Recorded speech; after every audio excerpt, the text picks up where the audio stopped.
And welcome back to Bloodrot Talks. It has been a little while, barring the one little interlude where I made that short video, but today we have a full episode of Bloodrot Talks coming back. It is so good to be back. Constance, how are you feeling about Flesh and Blood right now? I was feeling like a little doomer-ish like a bit ago. Mhm. But now, especially after Worlds, I'm feeling like really excited for Flesh and Blood. Yeah, likewise. I was also quite a doomer for a little bit, but I'm feeling pretty positive about it now, largely in part to falling in love with Arakni Marionette, which, spoiler alert, I'm sure we would have put this in the video title, but this is going to be another PQ winning assassin deck tech because I don't like making deck techs unless I've actually won something with that deck. So that's what we're going to be talking about today. I feel Mhm. like I finally have enough reason to put together another big episode. Apologies for not having a more consistent upload schedule, but I spin too many plates in my life, and unfortunately, it leads to me forgetting and letting some things drop. But we're back. Mhm. We got a few things to talk about today. So what are we going to talk about today, Connie? Well, first thing I wanted to talk about was Worlds cuz man, that was just so exciting. The Michael boy. Jasker from our locals uh managed to win Worlds uh, on his Syndra and Crazy Dash IO deck. Mm-hmm. Um, and, you know, man, that I didn't know what to expect from the split best 2 out of 3 format for finals. I didn't know if it was going to be like too long, it was going to feel sluggish. I didn't even know because they did those last minute bans for LL, so we kind of had no idea what the state of the metagame was. But man, was it exciting! Oh, it was so sick. And like, I was already pretty well looking forward to the best of three. I like best of three formats. Like, Mm-hmm. it's the one thing that I haven't been huge about in Flesh and Blood is like, particularly for top eights. Mm-hmm. It's like you get to the top eight and then you lose one game, and sometimes like things don't go your way in that one game, and you're done. And I like the idea that at least at Worlds and maybe at Pro Tours that we'll be adapting to this kind of best 2 out of 3 pick two format style. I think it will be much better competitively, and I think it was way more fun to watch. Like I felt at all times during the top eight, like even if somebody lost the first game, like they still had a shot. It just made it more compelling because sometimes you're watching top eight and that first game rolls around and somebody gets tempo right off the bat and then it's kind of a foregone conclusion. But I liked stretching it out. I liked it. And LL, I don't know how much fun it was to play there because I haven't played much LL. Uh, but it was a blast to watch. It was so much fun to watch. It seems like they're going to be switching to Silver Age instead of LL, and I get Mm-hmm. that. If they can stabilize LL more, then I won't be too upset about it. But as long as we keep the sort of best of three format, I'll be quite happy. And I will Yeah, also be so very happy if Southern Ontario players keep winning because it was really cool to be watching Worlds and to see both Dilks and Jasker, even Jimmy, who is not from Southern Ontario, but like I've gotten a chance to play against a few times. He's a very good player. It was very cool to see those three in the top four. Wait, no, sorry, Jimmy was just top eight, I think. Yeah, yeah, right, yeah, yeah, because it was Jimmy versus Dilks, yeah. But just seeing them in the top eight was super cool. We have so many good players in this area, and I hope to see more Southern Ontario specifically uh, results coming out because it's a good community. yeah. The like was it 4 Canadians in the top 8? Think so? Yeah. I believe so. Yes. So, but that's not all that was happening at Worlds because we also had Compendium of Rathe spoiled, and our friend Braden, Ocean, for those of you who are Purple Discord lurkers, was predicting it was going to be a supplemental set like months ago, I think. Mm-hmm. And I was silently a naysayer at him. I didn't say anything, but I didn't think he was right because they said right like every set's going to be draftable, and uh, I used to think that was good because I didn't super enjoy Dusk Till Dawn personally. But now that this set is here, it feels like exactly what the game needed and exactly what I wanted. Just like a breath of fresh air into all the different classes and like that sort of nostalgia factor for all the different heroes that we want to see. Mhm. I like the idea that it's just focusing on every class and giving stuff to it. Yeah, Just like to them rather. I think that Dust Till Dawn felt like a letdown, mostly because at the time, like the cards weren't like that good. Mhm. Um, Later, Prism became a lot better by getting a better weapon. But getting two better weapons, right? I Oh, think. that's right. Yeah, Um, and and since that then has they've gotten done a a lot of billion expansion expansions. slots. Yeah, they've done a lot of expansion slots for Prism since then that have been very good. But I believe at the time the most notable card from that set was Warmongers, right? I think so. Which, despite all that, apparently they said Dust Till Dawn was the best-selling set, which is crazy to me because Yeah. I don't know. I would love to open a serialized chain, but aside from that, it's not really my cup of tea. But people really like Monarch, so I Yeah, guess but people really love Dust Till Dawn. in general, I've felt like the rollout of class support through expansion slot cards feels so slow. A little bit. Well, it's because some of the expansion slots are, for example, light up the leaves, and then other Yeah. times the expansion slot is parched terrain. Is that what it's called? Or like escalate bloodshed, stuff like that, or escalate violence. Which one? No. Escalate Bloodshed is the warrior one. Yes. Parched Terrain Yeah. is that new draconic one. And so it's like you don't know if the support your class is getting is just a cheeky little tech card or some experimental piece, or if it's going to be a giga broken pushed card like Light Up the Leaves. And so I like the idea that we're just taking a set to just give every class a whole bunch of stuff, especially with Silver Age coming up. Like I like the idea that there's going to be rare pieces that are going to be affecting the decks too, and not Mm-hmm. just Majestics. Assassin is renowned as a deck that feels sometimes like a big pile of Majestics plopped together, and so Mm-hmm. getting some more rare cards would be cool to support And that class. Although, Armory decks is the other way that they've been supporting decks, but some of the Armory decks have been kind of meh.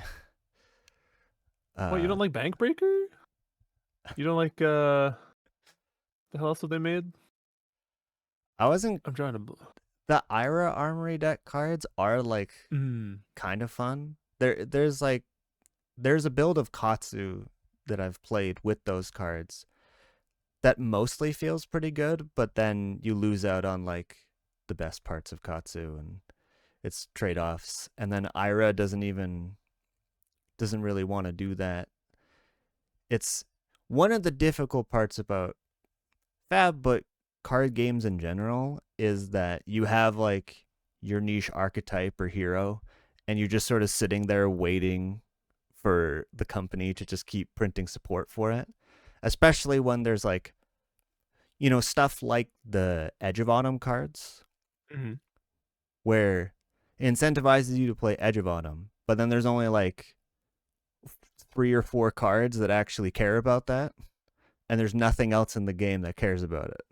And so you're just sitting there waiting for them to make more Edge of Autumn cards, and it can be a little frustrating. So I think hopefully, it'd be nice if the thing that made um, so many of the dagger decks feel so good is all this the dagger matters stuff from the hunted. It'd be cool if we got some sword yeah, matters stuff to buff up the Edge of Autumn. Because it being a two-handed one damage weapon, like it has spots where it's all right, but it would be cool if we could get a little more, like some sort of 0 for 4 sword pump or something. it Swing the is Edge of Autumn for so 5. so painfully bad compared to Kadachi's. Yeah. But that being said, what else? What else do we have for Compendium of Rathe? Oh yeah, can you pull up that picture? Yes. Yeah, So I went on Blue Sky and I blabbed like an idiot. I was like, "Here, every single class has seen stuff except for Assassin," and I went just a little bit Doomer mode. I was like, "Where's my Assassin stuff?" Turns out there was an Assassin card art in the trailer, that I just blinked and missed. It's like a guy slashing somebody, but somebody pointed out that behind the Flesh and Blood logo in the key art, if you look at the pamphlet that they had at Worlds, you can see there what looks like Arakni Marionette's cape with the eyes on it, but it also looks like there's a mystical snake. And we know how I feel about mystical snake. Because I saw Enigma, I was irritated. I was quite irritated. Because, I don't know, I saw Enigma and I was excited at the prospect of there being Mistveil 2 stuff, but then there was only Enigma.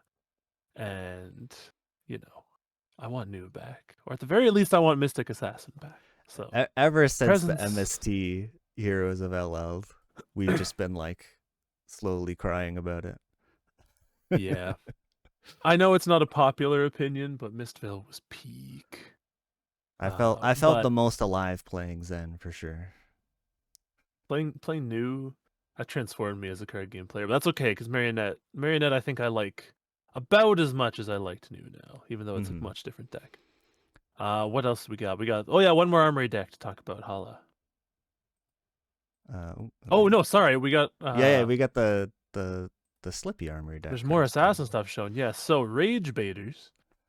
Named thusly because it was rage baiting me to see people assert that this would replace Flick Knives and Chaos Assassins, which obviously I don't think it will. But there's a couple of things that this card does that are neat. I like that it gives Slippy a reason to maybe run disruptive daggers instead of Clave. Maybe. But you have to give up. It's like you trade making Mark of the Black Widow hard to block for not being able to flick Kiss of Death. And I think that's probably not a good enough trade-off, but who knows? Maybe more of the Slippy Armory deck cards are gonna prove me wrong. But if you also look at Rage Baiters, notice that it's doing a cheeky little middle finger. Cheeky little middle finger, right? They're rage baiting. But I don't think this is gonna see constructed play, probably.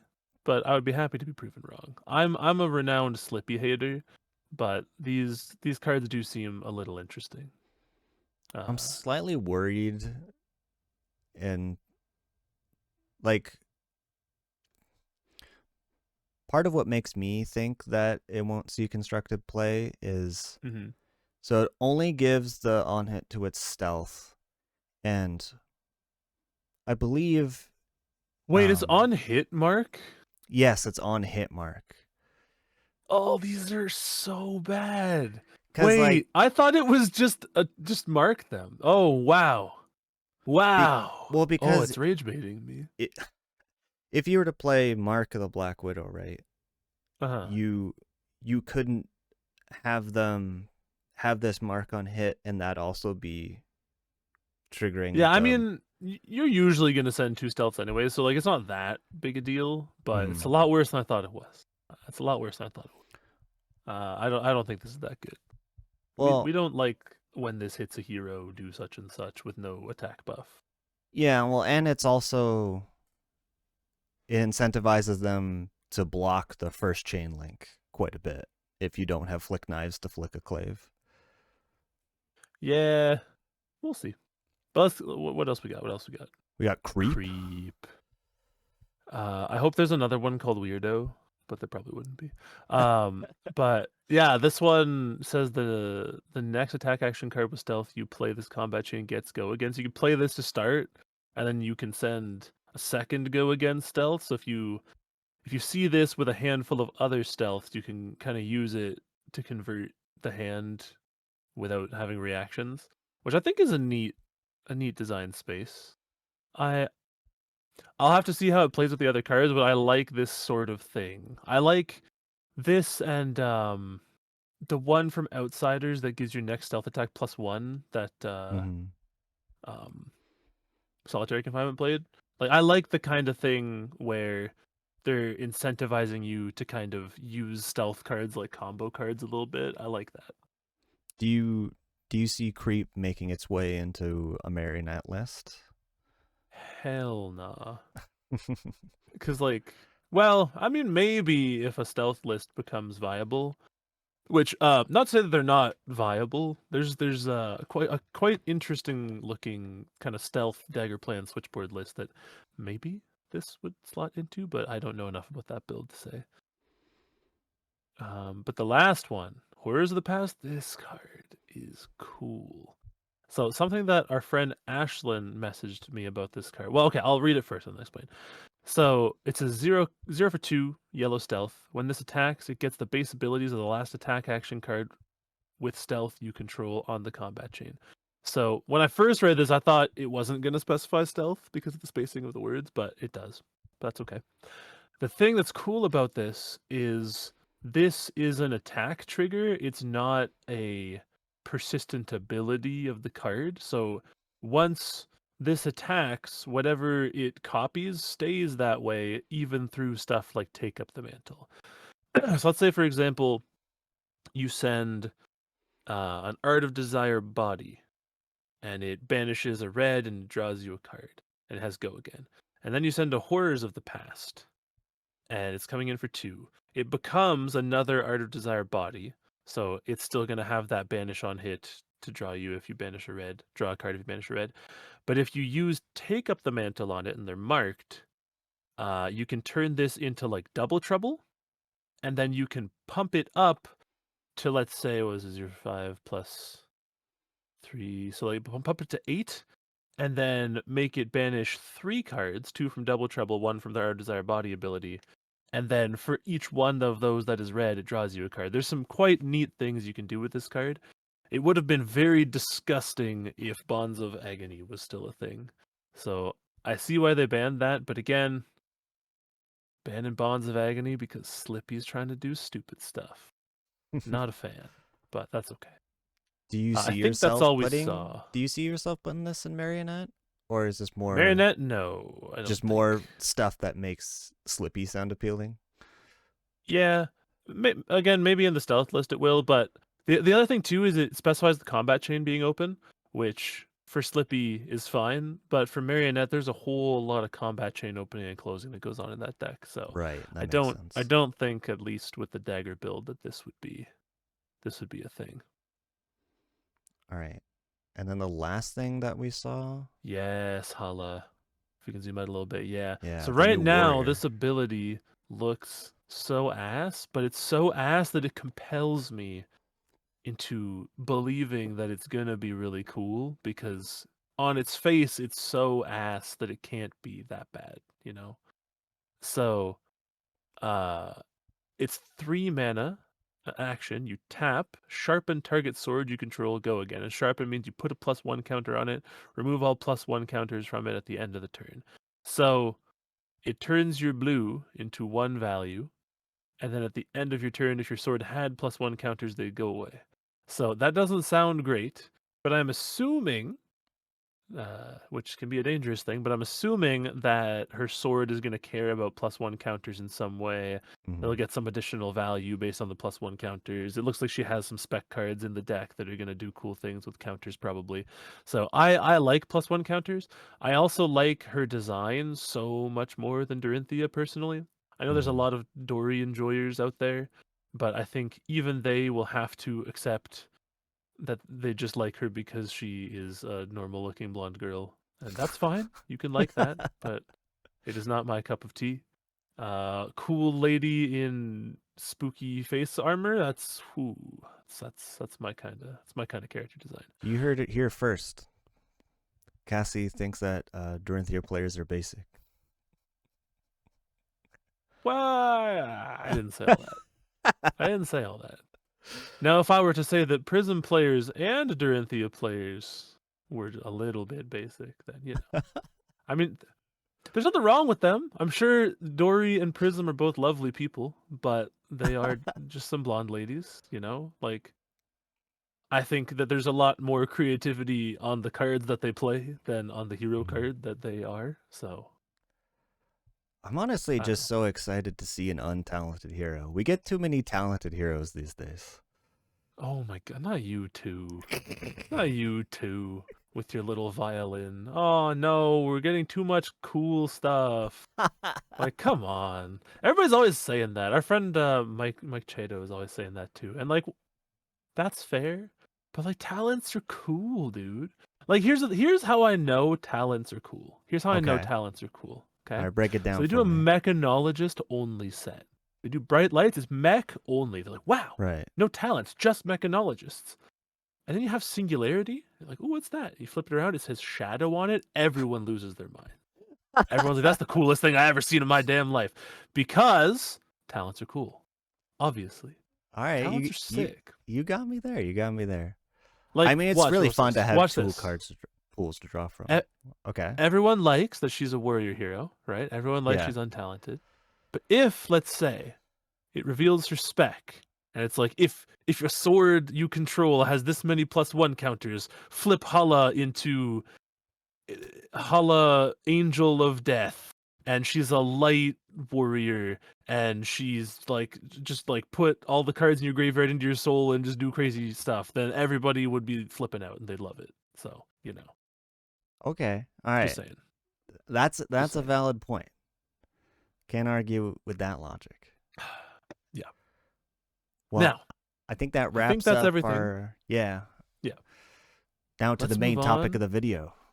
to ProQuest season.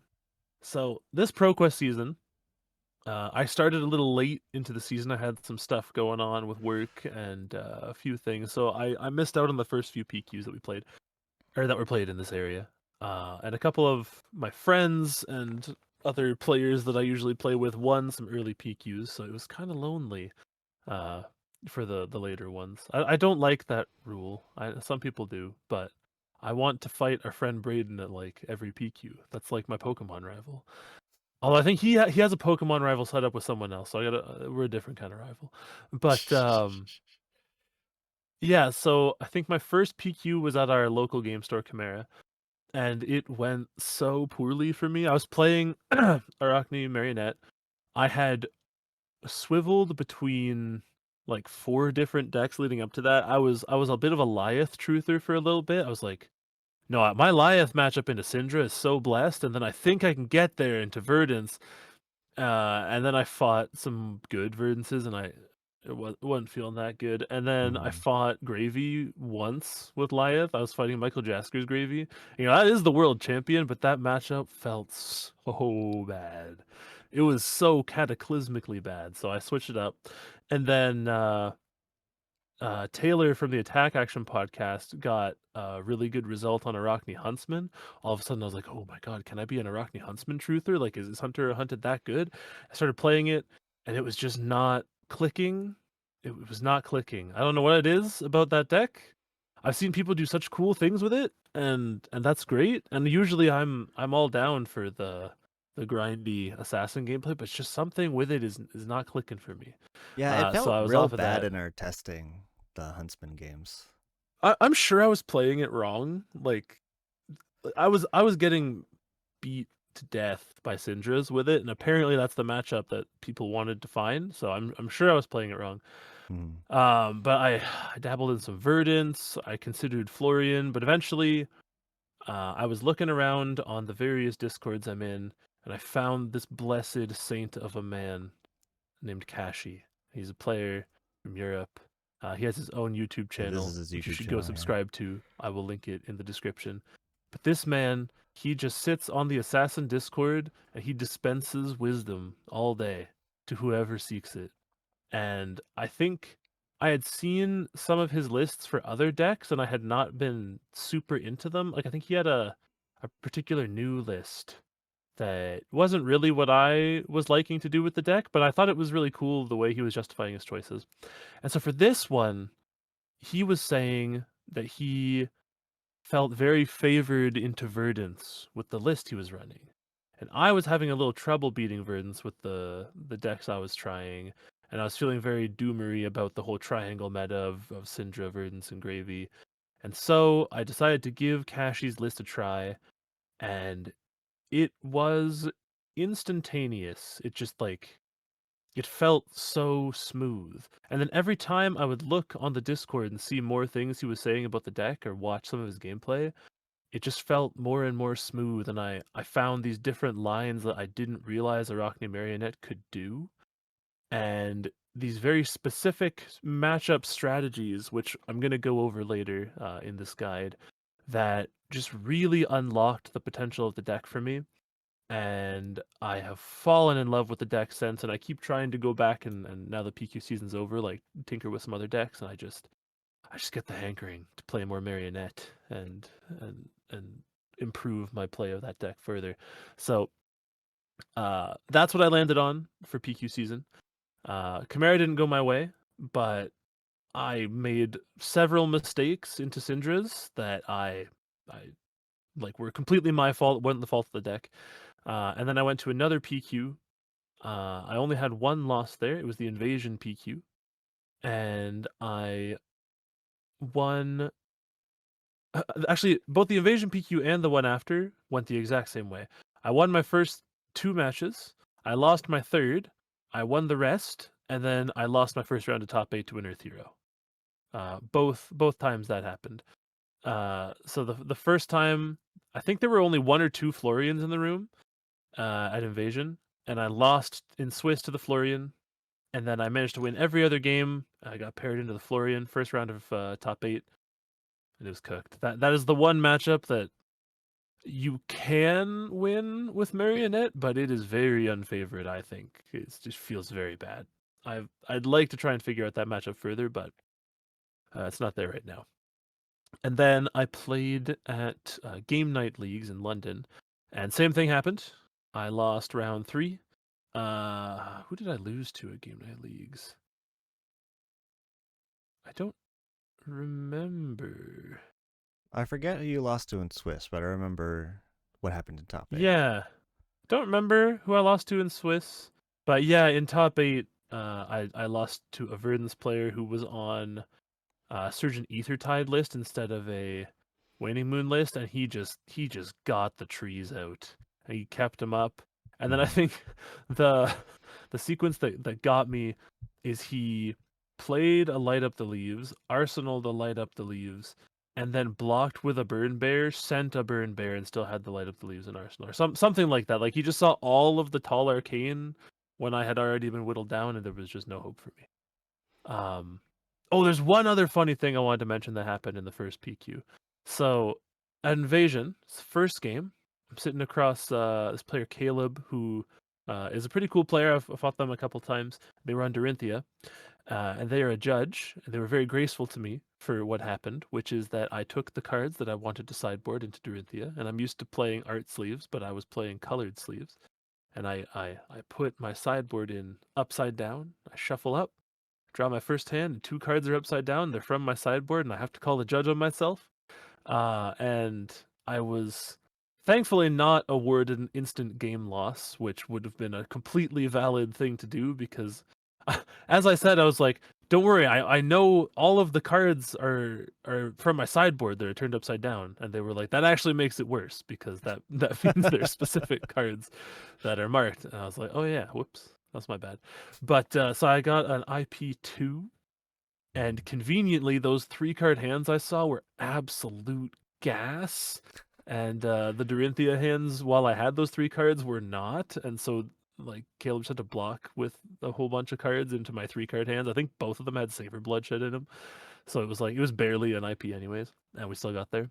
But make sure that when you are shuffling your sideboard into your deck, you have checked the direction of your cards, because you can be awarded an instant game loss if you have marked cards like that, if your opponent is not very nice and also a judge. So learn from my mistakes and don't They do just that. need to make more assassin art sleeves.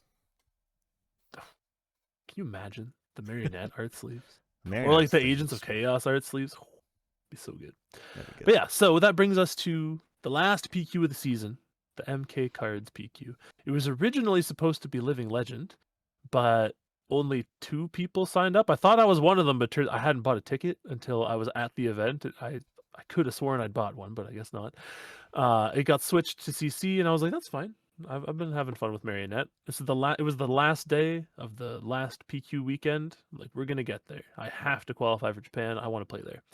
So my round 1 was against Prism. It was against our friend Ryan. and that was a very stressful game. Prism is not an easy matchup for Marionette. It's doable, but it's stressful. We got there. Then I fought a Victor player who I had not fought before. But Victor is a pretty favored matchup for Marionette. It feels pretty good as long as they don't get like every gold main estate lining up and winning their clashes on Golden Suns and getting their Test of Iron grips lined up, which thankfully this Victor player did not do that. And so we got there. But then the next Victor player that we fought immediately after was our friend Ben. And I got absolutely destroyed by Ben. Even though I was on like a 3-win streak into Ben, that game he was just kicking my backside, as it were. And yeah, no, we lost to Ben. He went undefeated in Swiss, which was super sick. I love that for Ben. But then my fourth round was into Derek Chu playing Syndra. Syndra, I'm feeling pretty good about not making those same mistakes I made that first PQ and getting destroyed by Syndra's. We got there. And then the last game, which I was pretty sure I was locked already, and I think I was, but I'm pretty sure both me and Aaron were locked. It was against Aaron Shantz's Verdance. And there's a rule that I'll mention later when I go over the Verdance matchup, which is as long as you can stay at 10, you are safe from Striders. If you fall to 9, you're mostly safe as long as they don't see Arcane Twining in the right spot. And as long as you stay at 9 and they can't keep the Arcane Twining and line that up, you're golden. And I fell decently low, but I managed to stay at 9 for like 5 or 6 turns and just keep stripping cards from Aaron's hand, and he didn't see the tall Arcane he needed. We got there. So in top 8, I was a little stressed because I had lost the first round of top 8 every time that I'd gotten into it this season. But I was against our friend Paul, who was playing Acilio, and the Acilio matchup, either Acilio just blows you to smithereens and there's nothing you can do, or he takes a little while to find his stuff and you just start dismantling him because he can't block properly. And the latter happened, thankfully, and so that was all good. And then I had 2 of the most stressful games of my entire life. The second round of top 8 was against Ben Olsen, who's playing RKO, and I haven't found that matchup to be that bad. And I'm sure, he and I have different views of how that game went, but for me, it was like he blocked really effectively everything I was sending at first, and then he just got to send good, clean numbers like RKO wants to do. At a certain point, I think the life totals where I was down to like 9 or 10, maybe 11, but it wasn't much, and he was still above 30. I think it was And like 33 to 9, if I remember correctly. Was it actually that disparate? Yeah. That's messed up. Yeah, so I was very stressed, but I had this one beautiful play, which was he sent a Mocking Blow. It was a yellow Mocking Blow, I think, for 5. Maybe it was red. I don't remember the color. But anyways, he sent a Mocking Blow for 5. And I'm already pretty behind on life. And he has a floating resource from the Vigor token. He has a card in Arsenal and a card in his hand. But for some reason, I was convinced the card in his hand wasn't a blue. There's something about the way he was talking. There's something that just was telling me it wasn't a blue in his hand. So I blocked with my Mask of Deceit, and I chose to turn into Trapdoor. And I used Inertia Trap because Mocking Blow's base attack is 1, and I gave him an Inertia token. And he sends 2 cards to the bottom because it wasn't a blue. I think one of them was Oasis Respite, and the other was some other card he really wanted to keep on hand to heal.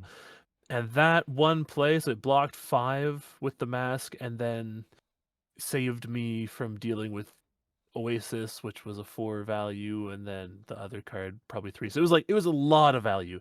And the thing you need with this deck is you need to find those like really big value turns when you have a life disadvantage like that.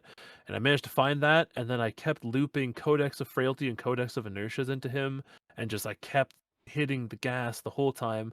And there was one turn where he didn't realize that my 1 dagger for 1 at the end of a long combat chain still had the Savor Bloodshed effect active, and it drew me into a Leave No Witnesses that sent just the damage I needed to put him on the back foot. Just a few different things like that lined up, and we came back from the, what was it, 24 life deficit, and so that felt pretty good. I remember Ashlyn noted in that game that like she like walked by, saw the life disparity, and was like, "Ah, rest in peace, Cass." And then came back and was like, "Wait, Cass won?" Yeah, it's pretty sick. And then I was already so stressed with that, my heart was pounding. And then I was fighting my buddy Jonathan, who was playing Fang, which is normally not that scary a matchup for Marionette, I don't think. But he played some very, very crafty lines that just got 3 fealty online early enough.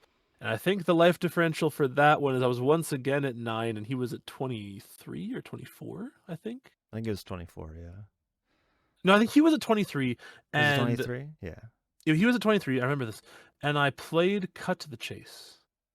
And he's got like 4 or 5 fealties. He's at 23 and I'm at 9. And I look at his hand and it's 2 like 0 for 2 draconic reactions and then a Hunt's End and a Long Whisker loyalty. And I'm at 9 and he's at 23.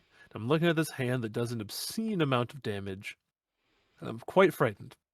But so I started doing my turn, and he's just saying no blocks on everything because he's in love with his hand. And I sequence it in such a way that with just a simple 4, maybe it was a 5-card hand, because of Savor Bloodshed, I managed to threaten exactly 24 damage, and he was at 23.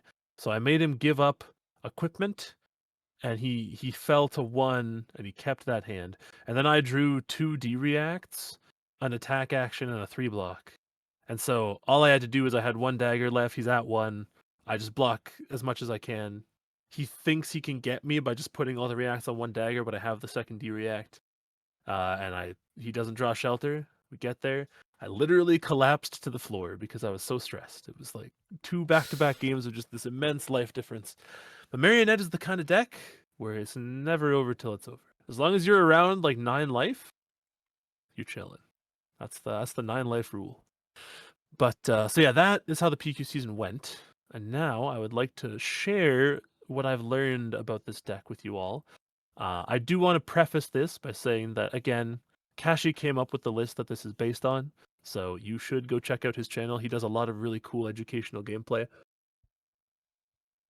But I just really like blabbing about Assassin, and I think that I can share with you some cool stuff that I've learned about this deck. So to start with, I'd like to go over why you'd play Arakni Marionette, and then we're going to go over the specific cards, and then I'll talk about the Agents of Chaos and some overall strategy stuff, and then we'll wrap things up. So first things first, why would you want to play Arakni Marionette? Well, right now, Assassin is having a bit of an identity crisis. We've lost Bonds of Agony. We no longer have our best card, Bonds of Agony. They've just printed Overcrowded, which has, in essence, nullified our other best card, Codex of Frailty. So, right now, Assassin is a little tricky. Arakni Huntsman just got Hunter Hunted, which gives them another axis to play along. But Arakni Marionette solves this problem of losing these broken Assassin cards being quite as broken as they were by having a whole bunch of 0-cost cards that go above 4-ish value. And whereas I've always been a defensive Flesh and Blood player, Arakni Marionette is a very aggressive deck. It can sometimes play a mid-rangey style when it needs to. It's very adaptable that way, but it is an aggressive deck. And right now, aggression is very good, I think. A lot of the slower decks are kept in check by Verdance, and the ones that aren't, Arakni Marionette has the tools to deal with them because of how tricky it is to block their daggers. So there are a couple different builds of Marionette floating around. There is more stealth-based gameplay that you can do, but the gameplay we're doing here is a dagger-focused one. A lot of people say it's just a warrior deck, and it does share a lot of that DNA with warrior. There are warrior cards in here because they're dual class, but it does still have that certain assassin component to it, despite being very warrior-y. But the biggest reason to play Marionette is because Syndra and Verdance are very broken, and this deck is good into both of those decks. And that's why I was playing it. Gravy is the other piece of the kind of triangle of the meta, and this deck is not favored into Gravy necessarily, but there is a good game plan that you can have with this deck into Gravy, much more so than a lot of other decks that struggle to deal with board states. So those are kind of the reasons you'd want to play Marionette. You want to have a tricky deck that is hard to learn, but very, very rewarding to master, and that has a very adaptable game plan that lets you kind of take control of the pace of the game and make these very clever, big comeback plays that can get you out of these really bad situations and really reward you for paying attention to how the other player is playing their game. So, first things first, we're going to talk about the equipment cards that Marionette is running. And then we're going to talk about the kind of key cards from the deck that you should be focusing on. I'll talk about the rest of the cards in detail, and then I'll go over what all we're doing with Marionette. Now, first things first, though, let's read Marionette's ability. Let's read Marionette's ability. For those of you not in the know, because it's a complicated hero. Your attacks with stealth that are attacking a marked hero get +1, and when this hits, this gets go again. So when they're marked, all those stealth head jabs become stealth 0 for 4s, which is very, very good.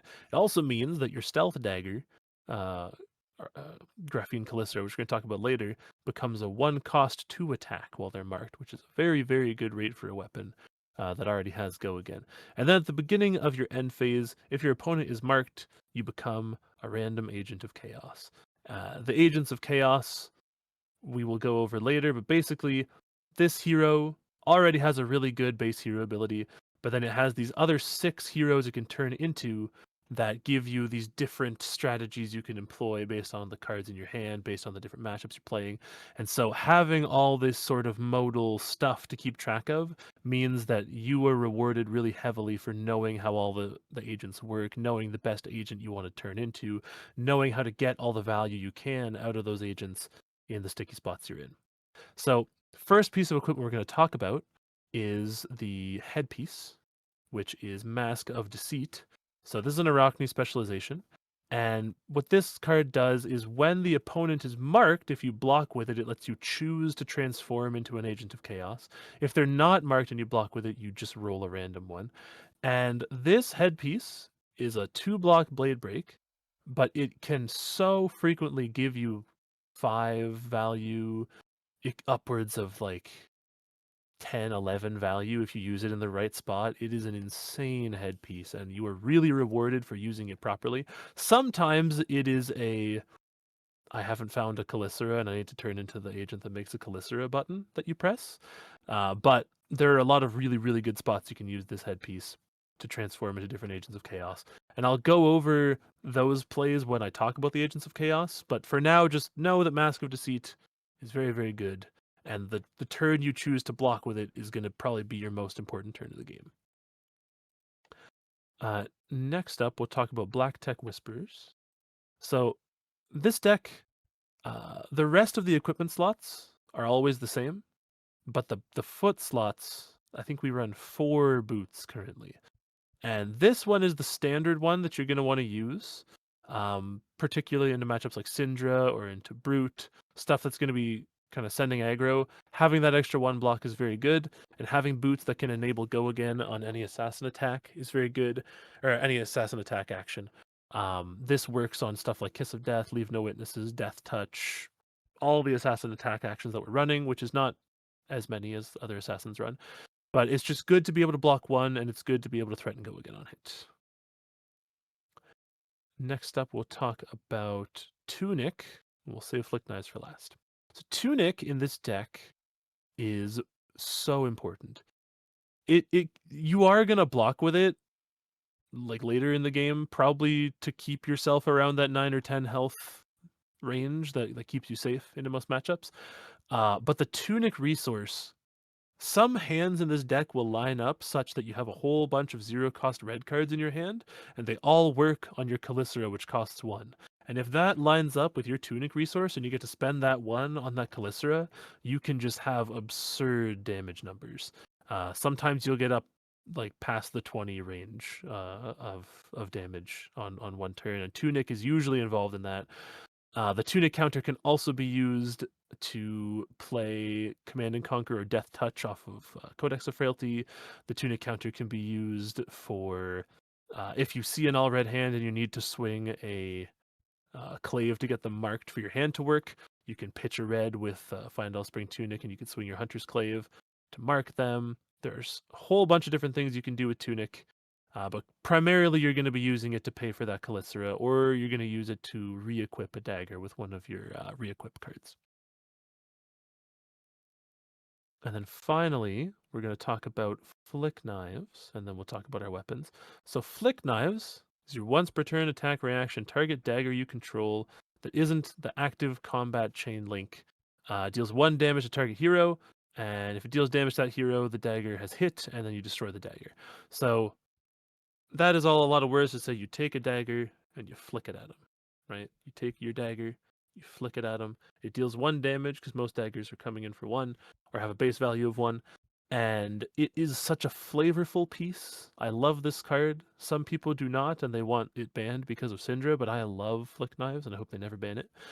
And what it does in this deck is so, so cool. So, first of all, what this does is you have a lot of cards in this deck that re-equip your daggers or equip a Calycera. And on those turns, you can flick a dagger that you have equipped because it's going to be replaced, and you can just get that 1 extra value that turn. But Flick Knives also lets you flick your Hunter's Claves to mark your opponent on hit. And a whole lot of cards in this deck care about marking. It also lets you flick Kiss of Death, which is a key card we're going to talk about later. You can kind of see it there on the screen. And Kiss of Death is the first attack action card that is also classified as a dagger. And so when Kiss of Death is on the combat chain, but not the active chain link, you can flick that attack action card at the opponent and do really cool stuff with it. So Flick Knives, very important piece. It was thankfully reprinted, so it no longer costs like $200. So everybody should get a copy. I think the cheap non-foil one is like 20, 30 bucks Canadian. If you're looking to play Assassin, you're going to want to scoop one of those up. And finally, let's just talk about the Hunter's Clave. So Hunter's Clave is I was so annoyed when this card got printed because it was so hard to find and it cost like $90 to buy one. And now thankfully they've been reprinted and they're in gem packs and stuff, so like $20, $30 now. But this card is so vital for Marionette. I was so pissed that I had to spend that much money to get these. But so what they are is just like pretty much every other basic assassin dagger. It's a 2-cost dagger that comes in for 1, has go again. When this hits a hero, though, you mark them, and it has piercing 1. So if you played new, this fulfills a similar role to your Mistblade, in that it comes in for 1 and it enables stuff to have go again and +1, because that's what Marionette's hero ability does. But Hunter's Clave has piercing, which Mistblade did not. So Mistblade, a lot of the time, people would just throw 1 block equipment in front of it, and you just basically were swinging Mistblade in the early game just to get through that equipment so you could finally actually start playing. Hunter's Clave, you do not have that issue, and in fact, sometimes people will be so paranoid about getting marked that they will just throw 2 block equipment in front of this to get around the piercing. That feels good. When you send a Hunter's Clave and you didn't even really care if it hit, and they put a 2 block piece of equipment in front of it, buff it to 2, it's great. The other thing is that this list is a dagger-focused list. And that means not only does Hunter's Clave come in for 1 and ask them to give more than 1 block to deal with it, but then you have a whole bunch of reactions you can use to pump up the Hunter's Clave. You have front pumps, you can send this Hunter's Clave for 5 or 9. It's just such a versatile card. We run both because you want to have both, but you typically want to keep one around until later in the game because it's just so good to swing. Marking opens up pretty much every play in your deck, and this is your main way of marking, either by swinging it or by flicking it. So that covers the main equipment. We'll talk about the sideboard equipment later. We're going to talk about some key cards in this deck now, and you'll notice right away there's one card that we are running 9 copies of, and that is our first key card of the deck, which is Orb Weaver Spinneret. Now, this card is important because of another card, Graphene Calycera, which I've mentioned, and we'll show that in just a sec. But what this card is It's a non-attack action that blocks 3, and it equips a Graphene Calycera token for 0 resources, and then it buffs your next attack with stealth by 3, 2, or 1 in the rainbow of colors that it's available in. What this means is that on its face, this looks like a 3 pump, but realistically, this is actually a 0 for 4. And the reason is that you have your Graphene Calycera, which comes in for 1, but it also enables you to flick any leftover Graphene Calycera you have already on the board, and then replace them with Orb-Weaver Spinneret.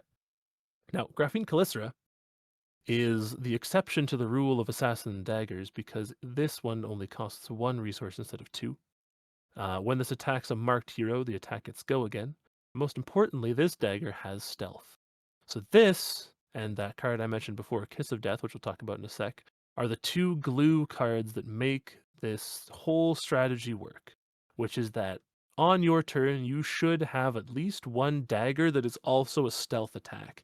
And that means that all your stuff that cares about daggers works on this card, but so does all your stuff that cares about stealth.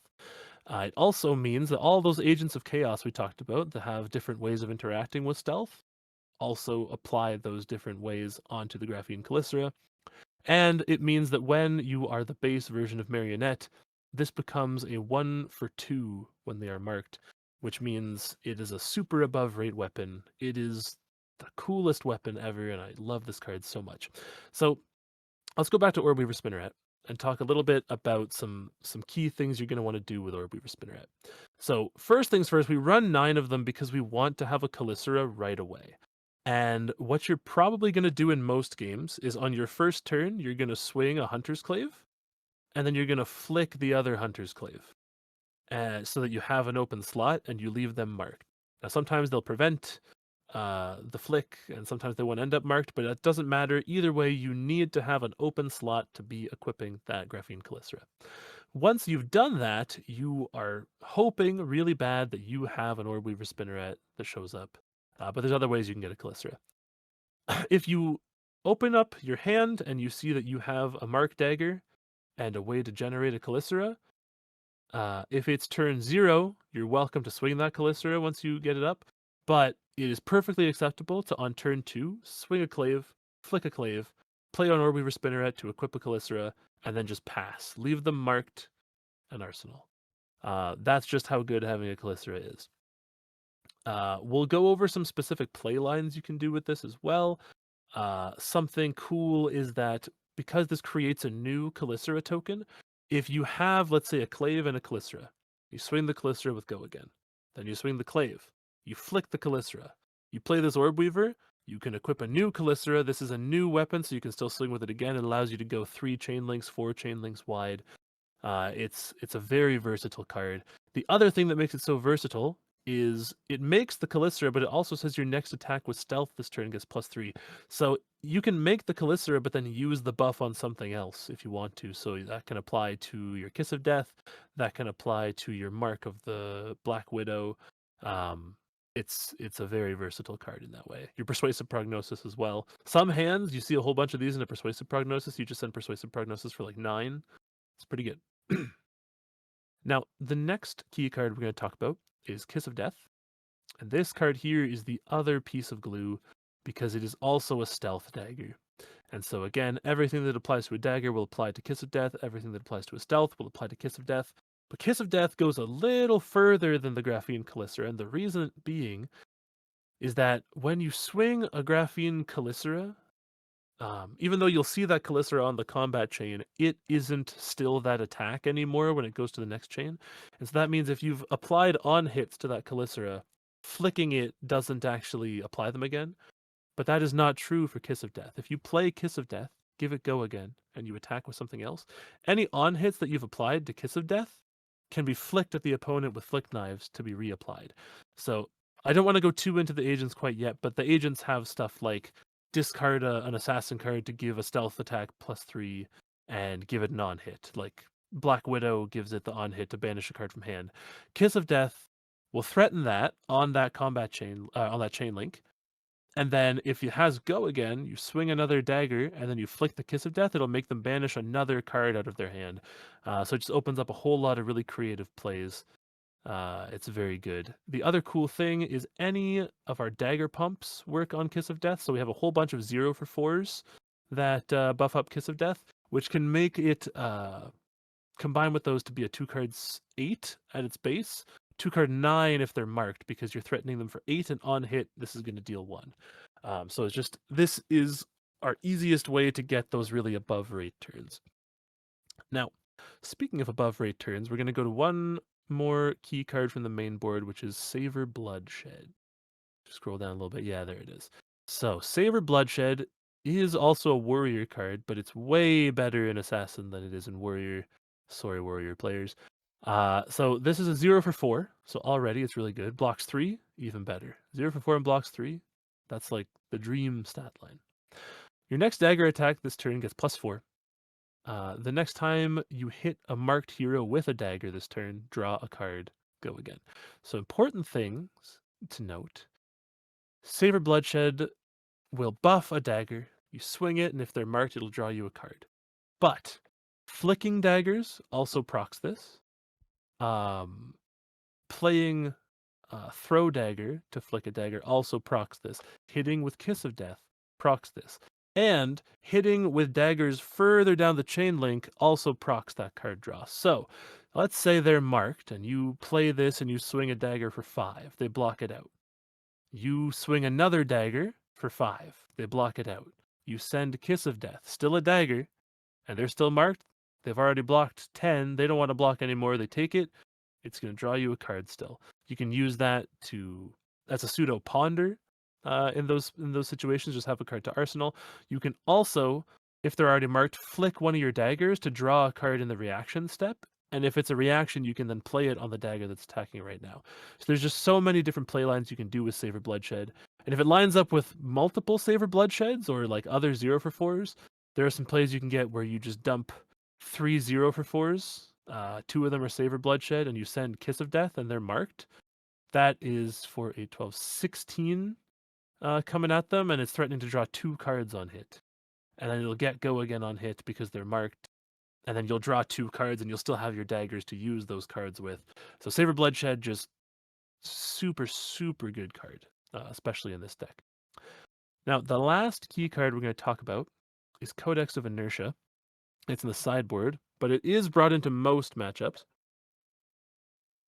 Connie here plays Katsu and loves playing Katsu all the time, and that's one of the only matchups I don't bring this into.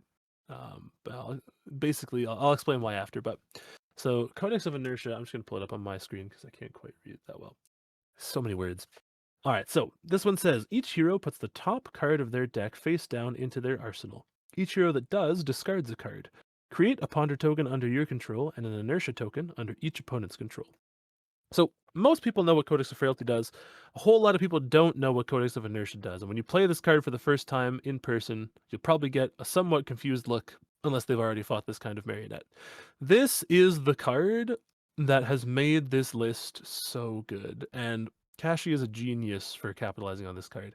The existence of this card has shaped the build of the entire deck such that we have prioritized every card being something you'd be happy to see off of a ponder, including every blue. And that has really just made the deck feel so smooth. So there's a few different things you can do with this card. First thing it does is on its face value, it creates an inertia token under their control and a ponder under yours. So it replaces itself, and it prevents your opponent from having a 5-card hand. Most decks in the game are trying to set up a good 5-card hand, or they're trying to set up a key piece in their arsenal. So, for example, Syndra loves having 5-card hands because it makes it almost inevitable that she's going to proc Mask on that turn. If she's sending 5 cards, it's very unlikely you'll be able to stop Mask of Momentum without giving your whole hand. Codex of Inertia means that she can't keep that 5-card hand, so it's much easier to deal with her Mask.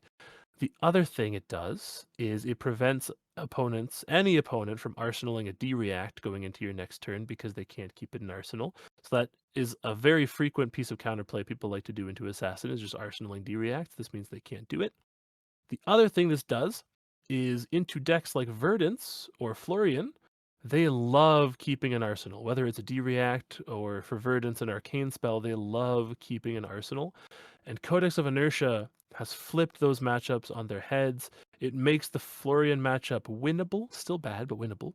But it honestly, it makes the Verdance matchup feel favored to be giving her that much inertia because she relies so heavily on having that Stormstrider's target tucked away in her arsenal or on having defensive pieces tucked away in arsenal to protect the hands she wants to use.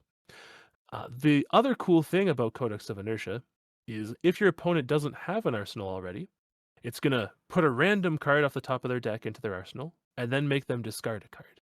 That means they only have 3 cards left in their hand to block with unless you happen to give them a D-React, but if you did, they lose a blocking card to gain a blocking card. But it's completely random for them, and their deck isn't built around randomly slamming cards from the top of their deck into their arsenal. So, like, Syndra kind of is, but most of Syndra cards are the same, so it doesn't really matter. Like, you're just making it harder for her to block. But into stuff like Victor or Verdance or even Gravy, there are a whole lot of cards in those decks that they don't want to have in their arsenal. You, on the other hand, have built your entire Marionette deck around cards that you'd be happy to ponder, which means if you empty your hand and you plop a card from the top of your deck in there with Codex of Inertia, it replaces itself twice and it gives you a card you can probably use. So let's say, for example, you have daggers you're swinging, and you've applied a whole bunch of buffs to your first dagger, and you've pitched a card to swing it. You have 1 floating, a Calicera, no cards in hand except for this Codex of Inertia. They have to deal with this first chain link, so they commit some blocking cards. Then you play Codex of Inertia. Slams a card into their arsenal, they discard their last card.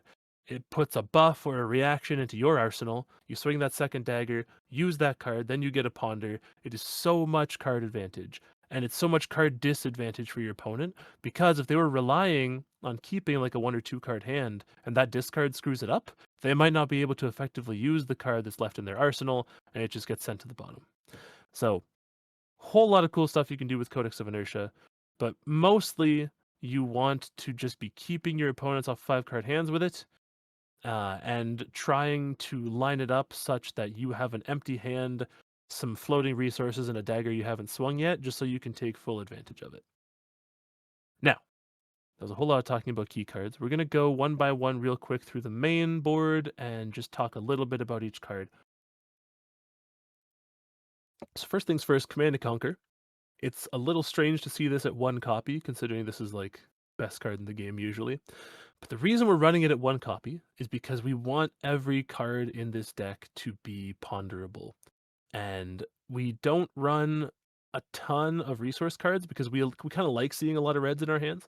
And so Command & Conquer can be very clunky if it gets put in your arsenal and you don't see like a hand that naturally leaves you those 2 resources for it. It can be quite clunky. But it is so good as both a popper and a target for Codex of Frailty that it does necessitate you want that 1 copy. The other downside to it... Oh, sorry. Oh, sorry. I've been talking so long. Go ahead. Blocking with it a lot. Yes. Yeah, so typically you see this, you kind of want to block with it unless your hand happens to work quite well with it. Because you just want to have it on demand when you see a Codex and you'll have like a Tunic resource and a blue in your hand. You can just swing dagger, play Codex, use a Tunic counter, send Command & Conquer. So you do block with it a fair bit. It's probably the most blocked with main board card that isn't a D-React. But it is worth playing, but you don't need more than 1. So if you only have 1, or you're a budget player, congratulations. You only need 1 copy of Command & Conquer to play this deck. And honestly, you could probably do without it. It's a good Codex target, but you can do without it if you don't have 1. Next up, we have Cut from the Same Cloth. This is one of a few different 0-for-4 dagger pumps that we've received, but this one says target opposing hero reveals their hand. If an attack reaction card is revealed this way, you can mark them, and then your next dagger attack gets +4. This could almost be considered a key card. So much of Assassin is based on presenting your cards in the most awkward way possible for your opponent to block. And what Cut from the Same Cloth does is it tells you exactly how your opponent will probably want to block so that you can make your decisions based on that. It also is a way to mark people if they happen to have an attack reaction. if warriors are, messing up your life, this card will mark them pretty much every turn because they run a bunch of reactions. And the assassin mirror, it'll mark them most times. If you're fighting Syndra, she runs 6 attack reactions, so it can line up and mark her in spots where you need to be marked. There's just a whole bunch of good stuff you can do with that. The other cool thing it does is it tells you when they have a D-react or when they have shelter from the storm specifically, so that you can play around those prevention effects. It lets you have mostly full knowledge. It doesn't show you their arsenal, but mostly full knowledge of your opponent's game plan before you actually start doing yours. So just a very good card. And when paired with Hunter's Clave, it becomes you pitch 2 to swing 5, like a Surging Strike. When paired with a Calicera, and if they're marked, it becomes you pitch 1 to swing 6, go again. And the same is true for all the 0 for 4 pumps, but those numbers are very good. Now, next up, we already talked about Kiss of Death, but we'll talk about Leave No Witnesses. So Leave No Witnesses is slightly more awkward in this deck than it is in other assassin decks, but it's still just so perfect a card that you have to play 3 of it. It's your best Codex of Frailty target, unless they play Overcrowded and then you cry yourself to sleep, because I hate that card. But Leave No Witnesses, for those who don't know, it's a contract card. It's a 0 for 4 3 block. It does not have stealth, so it doesn't interact with your stealth cards, but it does say when this hits a hero, banish the top card of their deck and up to 1 card in their arsenal. And sometimes it will give you some silver, which you can use to replace your kind of middling blues with better red cards. Leave No Witnesses is just the assassin staple contract. It's the only contract card we play. We don't run Surgical Extraction because we don't like to ponder it. But cool thing about Leave No Witnesses that not everybody will know is that we don't have any attack reactions that actually directly interact with Leave No Witnesses. But the agents, a whole bunch of them say discard an assassin attack, discard an assassin card to give an assassin attack +3. And that'll also work on Leave No Witnesses. So it won't give it the on-hit that it gives to stealth cards, but you can still just turn any assassin card into a +3 on Leave No Witnesses. You can catch some people off guard that way. So we've talked about Orb Weaver, talked about Scar Tissue. So in this deck, you want to leave your opponent marked as much as possible. Like if they're marked at the end of your turn, you are super happy. And so Scar Tissue just really helps to make that a thing. Your Clave already marks them, but your Calicera will remove the mark once it hits them. Same thing with Kiss of Death. If you play Scar Tissue, it leaves them marked after those attacks hit, so it's just very good. The other cool thing that this card does is if you use this on a Kiss of Death, and then you flick that Kiss of Death, this Scar Tissue on hit still stays on that Kiss of Death, so it will reapply the mark again. So if you kind of send a Kiss of Death, play Scar Tissue, it gets go again, you send some other stuff, and then you're sending like Mark of the Black Widow, and they're not marked, you can flick the Kiss of Death to mark them. So just a neat little thing you can do with that card. Now, let's talk about Stains of the Redback. So, Stains of the Redback, we were already, I think every Marionette list was running at least just the reds of these, but we're running the reds and blues. This costs 1, but it's a pseudo cost 1 because if the defending hero is marked, this costs 1 less to play, so it becomes a 0 for 3. And target attack with stealth gets +3 and go again. So this largely enables you to do cool stuff with Kiss of Death. If you don't have go again boots because you have to run AB or you've used them already, this is the way you're going to use Kiss of Death's go again effect when you don't have the base ability from Arakni Marionette. Other cool thing about this card is that it doesn't specify attack action, so it also works as a dagger pump on your Graphene Calicera. And the blue one still gives the go again, it just gives a +1 instead of a +3. So any of those scenarios where you need the go again, the blue one will work just as well as the red one. It's a blue that you can ponder into your arsenal, and you're not too upset to have it there because it can usually bestow go again or at least give a +1 to your Calicera. It's just a very clean card that works really well on your Calicera or on any of your stealth attacks. A Tarantula Toxin is the bane of everybody else's existence. I like this card a lot, but as the assassin player, you see a lot of situations where this is just a 0 for 3, but your opponents are always thinking that this could be the card that is in your hand, and in the right spot, it could be a 0 for 6. What it does, You choose one or both. It's an attack reaction, 0 cost. Target dagger attack gets +3, or target card defending an attack with stealth gets -3 block this turn. So on a stealth attack, it is a shred. On a dagger attack, it is a +3 dagger buff. But on a stealth dagger attack that has been blocked, it becomes a 0 for 6 react. It pumps your attack by 3 and it shreds your opponent's defense by 3. And it's just super, super good. This lines up with a Kiss of Death. It is insane. And with a Calicera, if you've pumped the Calicera enough that your opponent wants to block, this just gets you there with your 0 for 6 value. This is one of those cards that is the value swing you need to catch up with some other decks. Just having a card that on its own provides that kind of value is insane.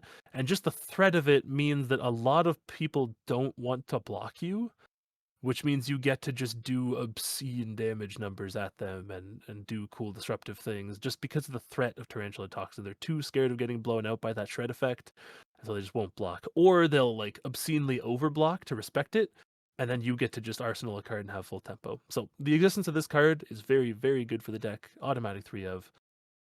Very good card. I've died countless times to this card. Sometimes it just always lines up when you need it.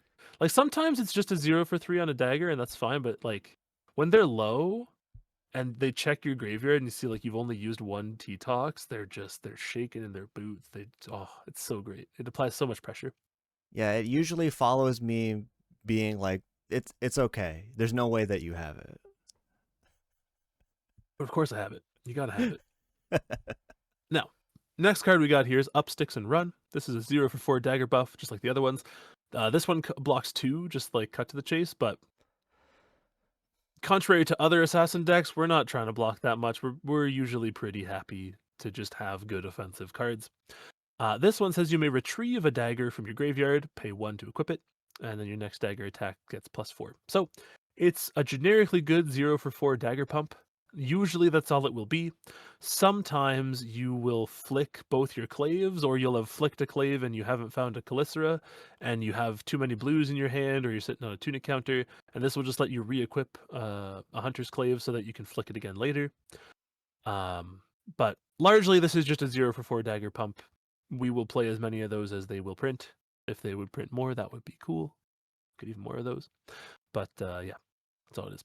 Now, Codex of Frailty in other Assassins was like our best card, but in this deck, it is probably our best yellow, maybe? Technically, Orbweaver Spinneret is pretty good, but the problem with There's this not a deck ton of yellows in the deck.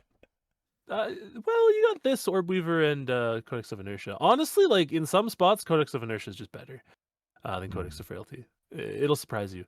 But Codex of Frailty is a yellow pitch, so it can swing a clave. But for those of you who don't know what it does, which shouldn't be too many of you, but if you're new to the game, welcome to Codex of Frailty. Everybody complains about this card all day, every day, and a whole bunch of people like to lie about the actual numbers advantage it gives you.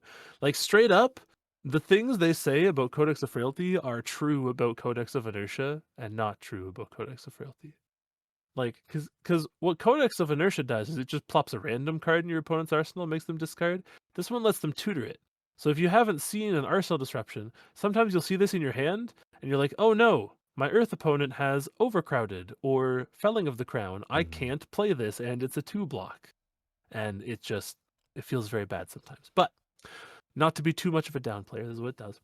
Each hero puts an attack action card from their graveyard face down into their arsenal. Each hero that does discards a card.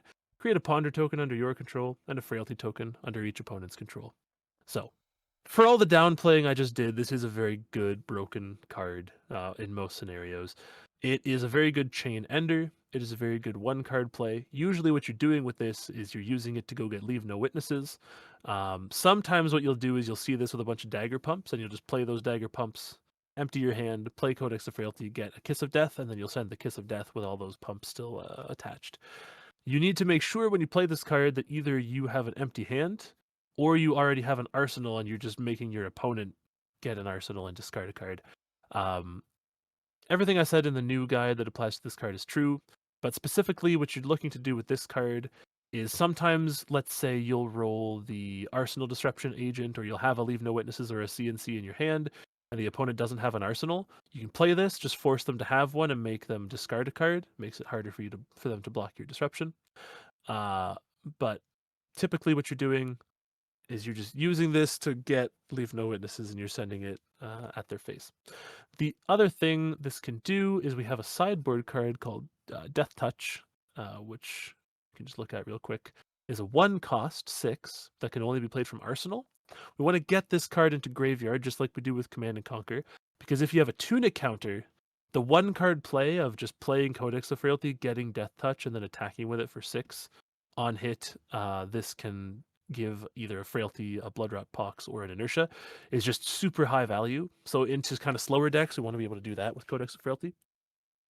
But this deck does not run nearly as many attack actions as other Assassins did, because we're a dagger-focused deck. The main board only has, 6 attack actions in it? No, 9 because of Persuasive Prognosis, 10 with the CNC. So if you see a Codex of Frailty and you haven't got a good attack action already, this card's not that great. If you have, it's not that bad. There are some more attack actions in the sideboard we play, like if you see a Pain in the Backside or something like that in your graveyard already, then you can send the Codex, and it'll do you just fine.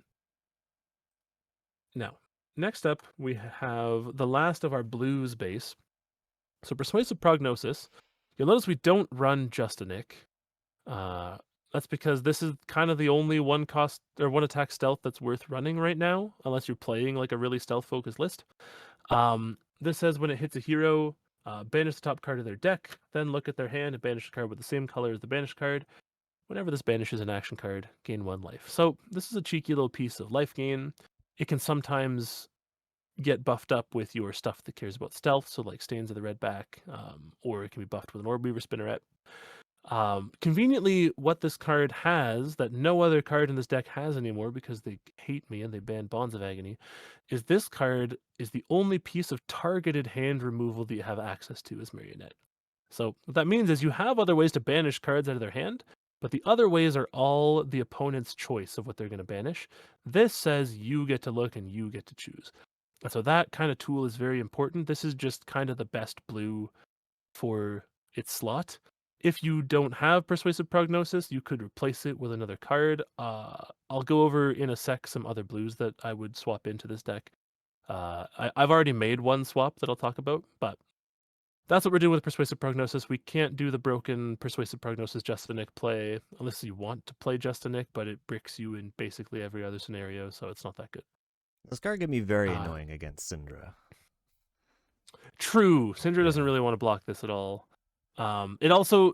Oh, there is one more thing I should mention, which is that when they are marked, this is a 0 for 2, which means they can't plop a little 1-block equipment in front of it, and it will get go again on hit because of Marionette's ability. It does also synergize with the agent abilities, so you can discard and pump this by 3. So like there are good plays to make with this card, that's why I run it, but it's not as broken as it was in new. Like it's not quite that same power card it used to be. It is just a very good blue that we have access to. And the last blue is Throw Dagger. Now, this card sometimes is the bane of my existence, but other times it is so good. What this card does is it's kind of a second Flick Knives. Target dagger you control that isn't the active chain link deals 1 damage to the defending hero. If damage is dealt this way, the dagger has hit and you draw a card, destroy the dagger. So, that card draw can be very, very good. If you wanted to flick a dagger anyways and you see this card, it means you get to flick that dagger, and if it hits, you get to draw a card that replaces itself. You want to have reactions like that be in your blue base so that if you ponder them or you plop them into your arsenal off of Codex of Inertia, that you're able to play them out. Throw Dagger is the most awkward one to play out because sometimes you don't want to flick the daggers that you have. It doesn't line up with your hands. And if this is sitting in your arsenal and you're in that position, it can incentivize you to flick a dagger where you shouldn't. And then you might draw a card that's not that great. But usually you'll draw a good card because, again, deck is built around pondering, which means the random card at the top of your deck is very, very likely to be a good one. I personally have replaced one copy of this with a different card called Relentless Pursuit, which is just a non-attack action that marks your opponent. And if you've swung a weapon already when you play it, then it goes back to the bottom of your deck. I just like having access to a little more marking than I did while I was playing PQs, and that third copy of Throw Dagger is just a little too awkward. So that's what I've done. I would recommend you make that same change. I think Kashy is on quite a different blue base right now. I think he's cut a little bit back on Stains of the Red back blue, and I think he's down to 1 or 2 Throw Dagger. He's playing some funky stuff, but you can kind of go wild with your blues. Just make sure they're blues that are smooth to play out and that aren't going to break your arsenal. So Surgical Extraction, you don't want that unless you're playing a list with a whole bunch more blues. This one doesn't have that many blues. I think we have 12 blues. We have 12 blues and 6 mainboard yellows. So that's 18 resource cards. And then you usually run some number of Codex of Inertia. So we're usually sitting around 20 to 21 resource cards in this deck.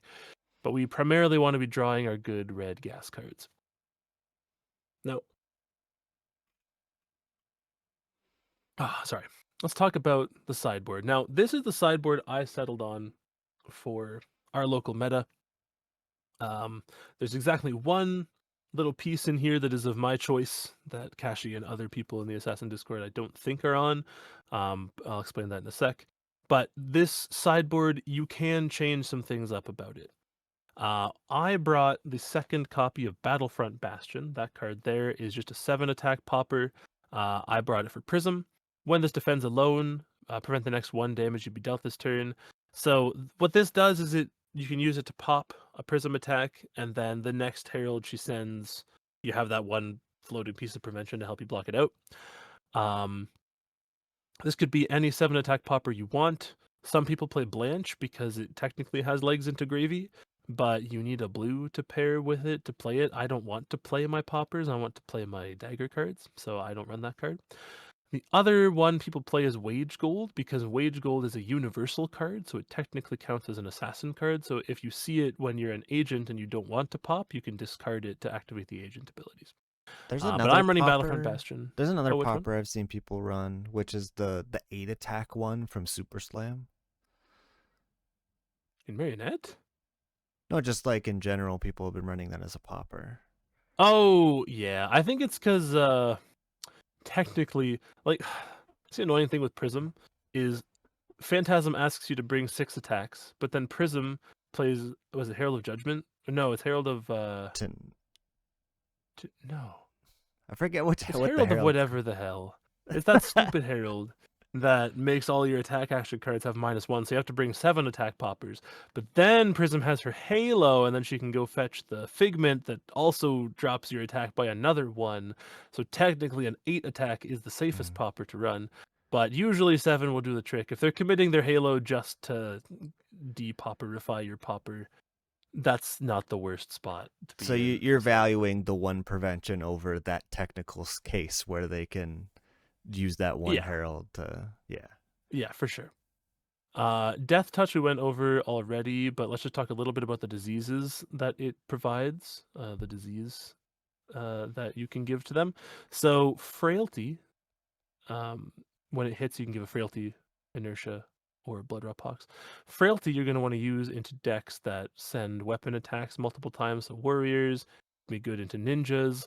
Randomly, it's not good into Syndra unless she has Ignite, because she's a dagger deck that doesn't care about swinging her daggers, which is so stupid. But yeah, you want to use it for Warriors generally. It's also good in the Assassin Mirror if you're fighting Marionette. It makes it very annoying to get marks through. Inertia you want to use into any of those decks that are trying to set up. So if you're into slow decks like Verdance, it can be very advantageous to give them an Inertia token to prevent them from arsenaling or keeping an arsenal of an arcane spell or a D-react. But usually your go-to is to give them a Bloodrot Talks, because that is 2 extra damage and it becomes a 1 for 8. So usually Bloodrot Talks is the way to go, but there are some cases where the Inertia token will blow them out really hard. You got to use your judgment. The more you play the deck, the more you'll find spots to use that Inertia token, and you'll get a lot of value. But anytime the Inertia, you don't think it'll get you more than 2 value, just do the Bloodrot Talks. So these next 3 cards are our 3 traps that the deck runs. We run 1 of each, and you usually want 2 traps in your deck, so you pick the 2 that apply the most. You basically run Inertia Trap into everything, and then you run whichever marking trap is more consistent into the deck you're fighting. So this is Den of the Spider. When it defends an attack with attack greater than its base, it marks the attacking hero. So any decks that are trying to go tall, any decks that are sending reactions, this will be useful for marking them on their turn. That means you start your turn with them marked, so your Calycera already has go again, your stealth attacks are already buffed. It's very good to do. We'll do Lair of the Spider real quick next, because it's the same thing but for go again. So this is for decks that are trying to go wide instead of going tall. Again, it marks the defending hero, or it marks the attacking hero. So you can just use that to turn on your marked value during your turn. Now, Inertia Trap. That's the coolest card in the sideboard. This cheeky little trap here can sometimes be like a 7 to 10 value card if it lines up in the right way.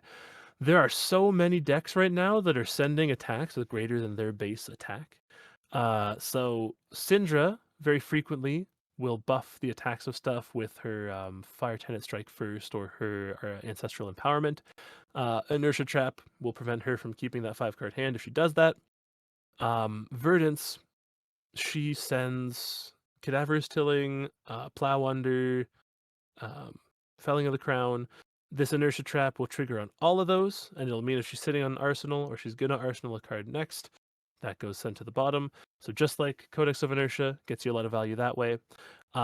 Brutes love to have might tokens or buff up their attack, so this is really good into Brute, prevents them from setting up their big Blood Rush Bellows turns by keeping it in their arsenal. Just a very versatile trap. The most skillful usage of your Mask of Deceit is very frequently when you notice the spots where they're marked, and giving them this Inertia Trap is gonna like brick their next turn. It can get you just insane amounts of value. That was the key part of that RKO game. Yes, it that. was. We love keeping RKO off of Arsenal. Now, Mark of the Black Widow seems like it should be a main board card because it's like a disruptive stealth, but there are some decks that already want to block that will just be happy to block this. And so we don't run it into blocky decks because it can be awkward. It doesn't synergize with any of our dagger pumps, only with our stealth pumps. And so we see this with any of our dagger cards. It's just not the best. Now, into decks that we want to disrupt really heavily, like Syndra, or any deck that doesn't want to be blocking, this is really good because when we are base Marionette and they're marked, this comes in as a 0 for 4 instead of a 0 for 3. And when they are marked and it hits them, they banish a card from their hand. So it is just a way to kind of tap into that classic assassin disruption that this deck is a little lighter on. And it just gets you a lot of value in faster matchups. Very frequently, you send this into Syndra, she can't block anyways. Or she has a D-React and she's just going to give you the D-React, but you might have like a stealth pump. It's just a very awkward card to deal with for decks that don't want to block. Now, speaking of cards that are awkward for decks that don't want to block, Pain in the Backside. So this is a 0 for 3 go again, so it already has base go again. And when this hits a hero, target dagger you control deals 1 damage to them. If damage is dealt this way, the dagger is hit. So, key thing to note about this card is it works like Flick Knives and Throw Dagger, but it doesn't destroy the dagger when it hits. So this just allows you to kind of poke them instead of flicking the dagger. And so what this is it's like a head jab. It's a 0 for 3 that technically is a 0 for 4 if they don't respect it. And then you can use it to stab them with your Hunter's Clave to mark them. You can use that to stab them with your Kiss of Death if it had go again on a previous chain link, and then stabbing them with the Kiss of Death will apply the Kiss of Death on hits. It's just a very versatile card. We also want it to have go again into Gravy Bones. You can use it to clear allies. Just a whole lot of different stuff you can do with this card. We do want some attack actions with go again. Usually you're going to be bringing probably 2 with this card into most matchups. It's very good. Now, Pick Up the Point is another 0 for 3 go again. But this one, when it attacks, you can retrieve a dagger, like with Upsticks and Run.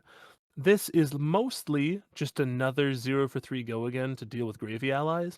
But into slower decks or decks where you don't want to bring any of your defensive tools, like Verdance, for example, you just want to have more gas, you just bring this in, send it as a head jab. It's a thing where it sends damage that they don't necessarily want to block because it has no on hit, and so it just lets you sneak more damage in that way. And in a pinch, it can help you re-equip a dagger if you really, really need to get your clave back from the graveyard. Now, Sigil of Solace is such a good card in this deck. It's awkward because it isn't an assassin card, so it can't be used for the agent abilities. But in the matchups you use it into, it's just a very, very good like kind of playing field leveler. And so it's just a generic instant. You play it to gain 3 life, so you can always just use it for 3 value, unless you're higher life and you're fighting Florian. But I wouldn't bring this into him. Or well, I'll have a matchup guide and I'll decide if I'd bring this into him afterwards. But basically, the main things this is for your arcane damage matchups, specifically Auxilio, Verdance, and Kano.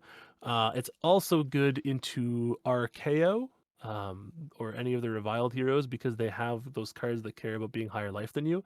If they happen to be 1 or 2 higher life than you and they play a Mocking Blow, you play this Sigil, all of a sudden they're not higher life, they don't get booed, the card doesn't get its bonus. It's just a very tricky card. And you can kind of bluff that it's an attack reaction and just put it in your arsenal. And then if they send a Command and Conquer or something to disrupt your arsenal, or like a Plow Under, you can just play it in response, get that value. Just a very versatile card. It's very scary to see they go with like a stealth and then they're holding the card in hand and you're like, oh crap, is that a reaction?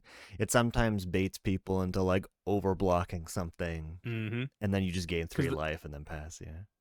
Yeah, in some spots they just can't afford to disrespect it, and they have to just assume that it's a Tarantula Toxin, which just gives you insane value. Because if they overblock by 6 and then you gain 3, it's like a 9 value play you just did, just And by bluffing the even T-Tox. scarier if they like overblock it to 6 and then you arsenal it and they're like, oh, it is a reaction. It is a T-Tox, and they're so certain. No, it's just a cheeky little sigil.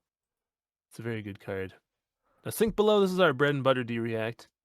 You might be able to make a case for Shelter, but like, I don't know. In my experience, the matchup Shelter's good into is the Assassin Mirror and Syndra, and it's honestly more important to just make sure your hand is good in those matchups than it is to deny the flick, because you have to line up the Shelter from the Storm with the turn that the flick matters. And I just like having Sink Below better, because if you see a hand with 2 blues, you want to try and replace that blue with a better card, you can use that. It helps you fix those slightly awkward hands, because usually you'll sink into something better, because most of the cards in this deck are very good. I also have the fancy London Sink Belows, and so I want to put Sink Below in every deck that I have, because that card is so pretty. And I'm assuming the reason that you don't have Sink and Shelter is just it's too clunky for this very aggressive deck. Yeah, you don't want to be drawing that many D-Reacts. You already tend to run like 5 if you're running D-React, because you have your 2 traps. And so if you bring in any more than that, it's too likely that you play that Codex of Inertia and you plop a D-React in your arsenal. You really don't want to do that. You want to be pondering them for value later, but you don't want to be flooded with D-Reacts. Now, To the Point is really, really cool, because at its base level, it's a on-rate 0 for 3 dagger attack reaction. But if the defending hero is marked, this turns into another 0 for 4 dagger card. This is kind of the extra one you want to have to just push your numbers up. Using this in conjunction with the other 4 pumps, using this in conjunction with Kiss of Death, or your Calicera, just lets you send really good numbers, and it lets you do the funny new thing that you used to do where you send an attack for 1, and then you like flick to mark them, and then you put a whole bunch of reactions on. If 2 of those are to the point, they might be at 13, and they think they're safe from this one attack, and then you play like 2 to the points, and it's up to 9. You play 1 more 0 for 3, they're at 12. You flick a dagger, they're dead. Just a lot of really tricky spots that this having that 1 extra value just really, really matters. Now, Codex of Inertia we've already talked about, so I won't go into too much detail about it again, but the only reason it's in the sideboard is because into aggressive decks you don't want to run 3, because it is a 2-block, and you don't want to play it into Katsu specifically, because they keep printing gust waves for him. And so when you play Codex of Inertia, it is very, very likely that you're just replacing a 0-cost card they might have used to tutor a gust wave with a gust wave. And then it's just not. I don't know. I tried playing it into Katsu because it's good into Verdance and into Syndra, and it's too risky into Katsu. It fixes his hands so often. So that's the only spot you don't run it. Everywhere else, we love Codex of Inertia. Is As it like every last- other matchup that you Like play Code? yeah, you play at Okay. least one or two into every other matchup. I think. So it's more about I the amount of them that you're playing. yes, I can't think of any other matchups I wouldn't play it. Okay. It's just a very good card. Now, Authority of Ataya is an expensive card, and it's annoying that it's that expensive. So if you don't want to run it, you don't have to. Most people aren't. Kashy is not. But I just hate losing to Verdance so bad. And I hate losing to Florian. And there's just a lot of decks that are going to run a whole bunch of D-React into you. And so I run Authority of Ataya. Now, I run Authority of Ataya because I'm a sicko, because there is a little bit of a gamble you have to accept with Authority of Ataya. And that is you have Codex of Inertia in your deck. And if you play Codex of Inertia and you have an open arsenal, and you plop Authority of Ataya from the top of your deck into your arsenal, you don't get an Inertia token. And that Authority of Ataya is stuck there until your opponent decides to kindly clear it from your arsenal. There's no way for you to clear it from your arsenal. It is completely up to your opponent to not have that read and try and threaten your arsenal. So, I calculated the odds, and it is about I think it was a 0.7% chance that would line up. I could be wrong on the math. I was tired when I did it, but I it's think about the a math 0.7% changes chance. as your deck gets smaller. Yeah, but roughly it's about that percent chance. And I think that the percentage increase in value you would see into a deck that runs like 12 D-Reacts is more than that risk. So I choose to run it. And every time I've played Codex of Inertia, I don't even consider the option that it might be Authority of Ataya. It's yet to happen to me. We're just gonna hope that it continues not happening to me. But yeah, this gem just pitching to your daggers and then making it impossible for them to play D-Reacts without paying for them is just so good. You can even pitch this to a silver to just turn on its ability while you play a whole bunch of red 0-for-4s. It's just a very, very good card. I will continue to run it, but if you don't want to run it, feel free to replace it with anything else you'd like. Yeah, if you need that excuse to be like, no, I'm not gonna drop, was it like $300 or whatever on that card? Give or take. Yeah, I think I spent 280 on it, but yeah, it's too much. I'm very annoyed by the presence of the fables because I want all of them, but they're reprinting them in well, some of them in Compendium of Rathe, so let's just hope that continues to help the price go down. Mm. Now, we just got a couple final cards to talk about, and then we'll move on to the strategy stuff. Now, Quick Dodge Flexors, I just have in the list as a tech piece for Syndra, specifically when you are forced to go first. So, it being for one matchup, and only if you lose the die roll, means you also do not have to play this card. I also just hate losing to Syndra, and I don't like losing matchups where it's a die roll matchup, so I like having this little mitigating tech piece in there. It just helps you turn a blue into 6 block, so it's that little piece of defensive gas you might need to overcome the Syndra, but it is not necessary whatsoever. The starting point is the other key piece of footwear you're going to run. This you'll run into any deck that wants to block you out or that plays defensive or setup-y, with the exception of Verdance because you need AB, but into like slower warrior decks, into Archaeo, into Guardian, you're always going to try and run starting point. This reads attack reaction, destroy this, target attack gets go again, activate only if you've played a card or activated an ability this reaction step.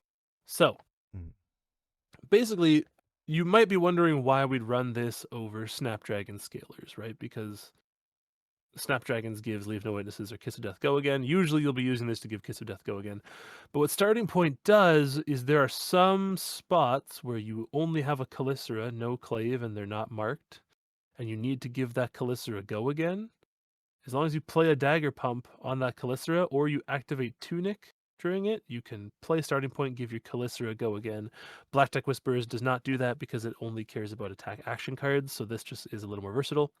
The other thing is there are select plays where you can send a 3-card hand of Command and Conquer with a blue, and you're holding Codex of Frailty. You can send Command and Conquer, threatening to destroy their arsenal. You activate Tunic. That counts as activating an ability. You use Starting Point to give Command and Conquer Go Again. You destroy their arsenal, play Codex of Frailty, make them put another card in their arsenal, discard a card, resend the Command and Conquer. So that is a niche play. I've only done it like once or twice, but it's just a very versatile source of Go Again. And finally, the last card we have is Widow Web Crawler. These Widow pieces are all the same. They're just Arcane Barrier 1, Spell Void 1, and whatever equipment piece you want. In this deck, Flick Knives is very vital, so we don't want to replace that. Tunic is very vital, and Mask of Deceit is vital. So this is just the one piece of AB that we run for Rune Blades. We also run it into Verdance.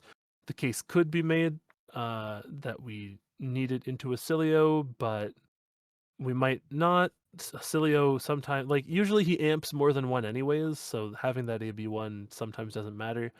But it can stop him from doing things like shocking you to draw a card off of his Channel Lightning Valley, right? Yeah, Channel Lightning Valley. Yeah. Yeah. So it's just our AB piece. We need it for wizards and the like.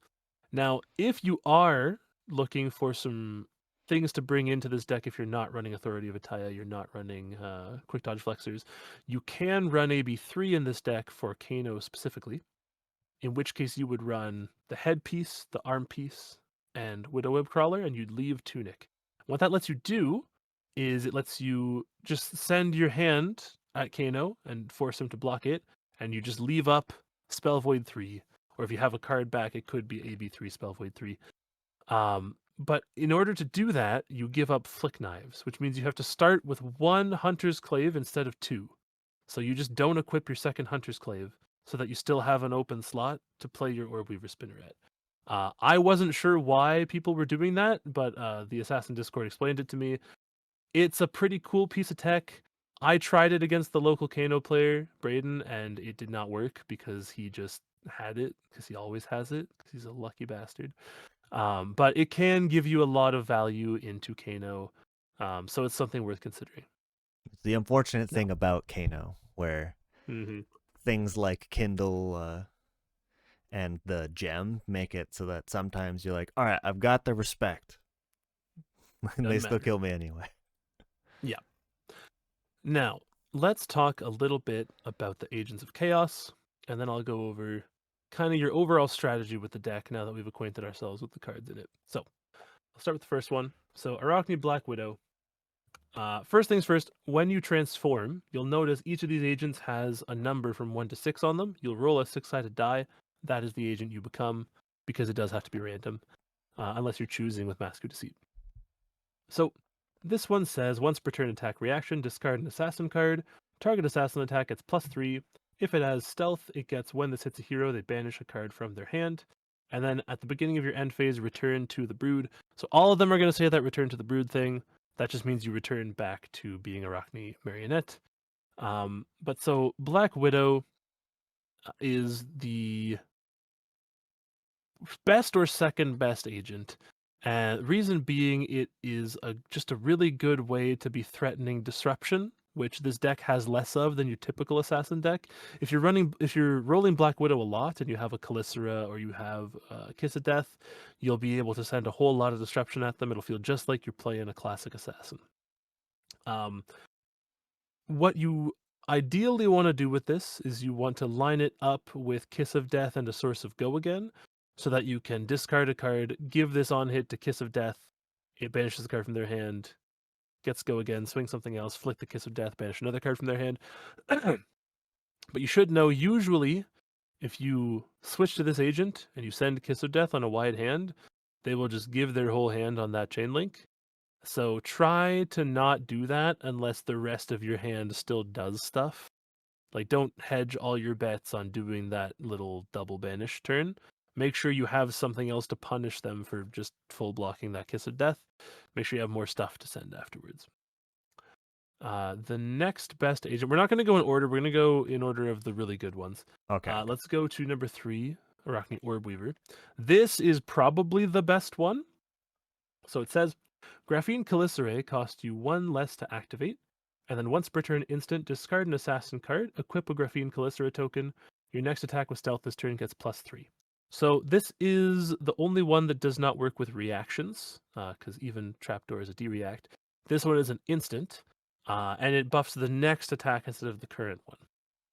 So what you're normally going to do with this card is if you don't see an Orb Weaver Spinneret in your first couple hands, you're going to try to get them marked, flick your Clave, use Mask, transform into Orb Weaver, and get that Calicera, because Calicera is the glue that makes this deck function. If you don't have it fast enough into a whole lot of matchups, you are super screwed. Like, if you roll Black Widow and you don't have a Calicera and you don't have Kiss of Death, it doesn't do anything. You've just given up your hero ability, basically, to be able to turn things into +3 reactions. So you want to be equipping that Calicera as soon as possible. The other cool thing this does is it makes those Calicera swings free.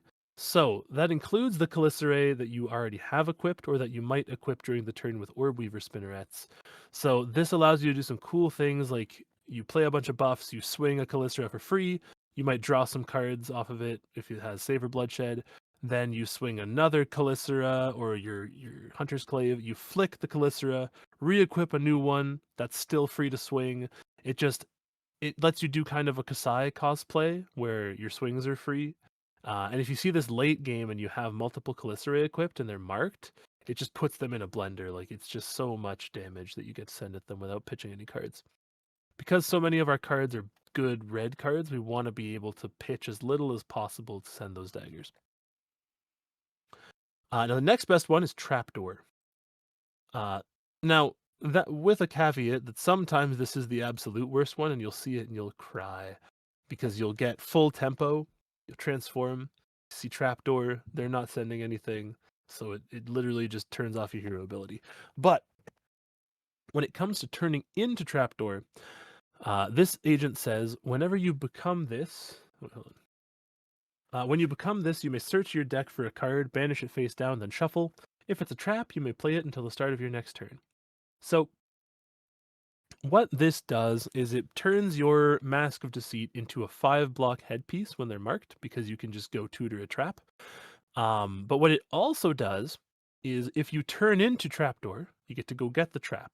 If they're still marked, you can then block with Mask of Deceit, transform into a different agent, and you still get to keep that D-react. And that is a huge value play. If you roll the 6 and you still have your Mask of Deceit, you can just use this to get an extra D-react and just get that extra 3 value that turn. The other thing it can do is it can tutor out the exact trap you need. So if you're using Mask of Deceit to block an attack that already has increased attack, you can use it to go get Inertia Trap, and then you can mess up their setup plan that they had. So it's a very versatile agent. It is one that unfortunately doesn't have any offensive capability, but its defensive capabilities are so good that it's definitely the 3rd best. Also, 2 things to note with it. Mhm. It's a May, so if you've run out of traps, you don't actually have to banish a card from your deck. The other Yes, that is thing true. is that if you're out of traps, you can banish a card anyway to bluff that you have one. Not sure when Yes. that's applicable, but I've done it once because it made the opponent not want to send the big thing because they thought I could block it out. But that's only happened to me like once, so it's not usually something you want to do. You don't want to mill yourself in this deck too much, but yeah. Now the next best one is Arakni Redback. Aesthetically speaking, this is my favorite one. I love the knife umbrella and the cool chaos swirls on the ground. But this says once per turn attack reaction, discard an assassin card, target assassin attack gets +3. If it has stealth, it gets go again. So this one is another reaction one, but it gives go again to a stealth attack. This is a way you can give Kiss of Death go again without having to commit your boots. You can also use this to give your Calicera go again if they're not marked. You can use this to give your Mark of the Black Widow go again. Go again is just a very good keyword. You will usually already have as much go again as you want, so sometimes this is pretty useless, but it's useful enough that I think it's worth putting as the fourth best one. But there's a argument to be made that Tarantula is the actual next best one, because there are some turns where this lines up and it just nukes your opponent. So whenever a dagger you own hits a hero, they lose 1 life. And then once per turn attack reaction, discard an assassin card, target dagger attack gets +3. So this one doesn't work on any assassin attack, only on daggers. It's a little limiting that way. But it means that all your daggers get an extra 1 value, which is super good, especially because we're running 9 Orb Weaver Spinnerets. If you roll into Tarantula and you see an Orb Weaver Spinneret, it means you get to flick your Calicera for 2 damage instead of 1, and then re-equip the Calicera. It also means the Kiss of Death deals 2 extra damage after it hits instead of just the 1. So it's a pretty good agent. But sometimes it lines up and you wanted to give like Mark of the Black Widow +3 and it just doesn't line up, so sometimes it can be awkward. Would you say this one's like a lot better, kind of like trying to close out the game? Yeah, for sure. Like if they're low life and you get to flick a bunch of daggers at them, this is like super, super good. If you've managed to get to the end of the game with your mask, it might be the play to just use mask to turn into this so you can just chip them down if they're a defensive deck with your flicking. It also means that when you just send the dagger for 1, they have to respect that it's actually 2. Mm-hmm. And finally, we have this one. I love Funnel Web aesthetically, but it is the worst. It does still have its applications into decks they're trying to set up into you, like they really want to keep a certain card in Arsenal. It's nice to have a source of Arsenal disruption, but because you transform at the end of your turn, your opponent knows that you'll be able to threaten their Arsenal, and so they can kind of plan their turn around not keeping that Arsenal, and then your hero ability doesn't do anything. Now, that being said, if they do that, you can use Codex of Frailty or Codex of Inertia to force them to have an arsenal, and then this becomes pretty okay. So you do want to make the best of whatever agent you roll.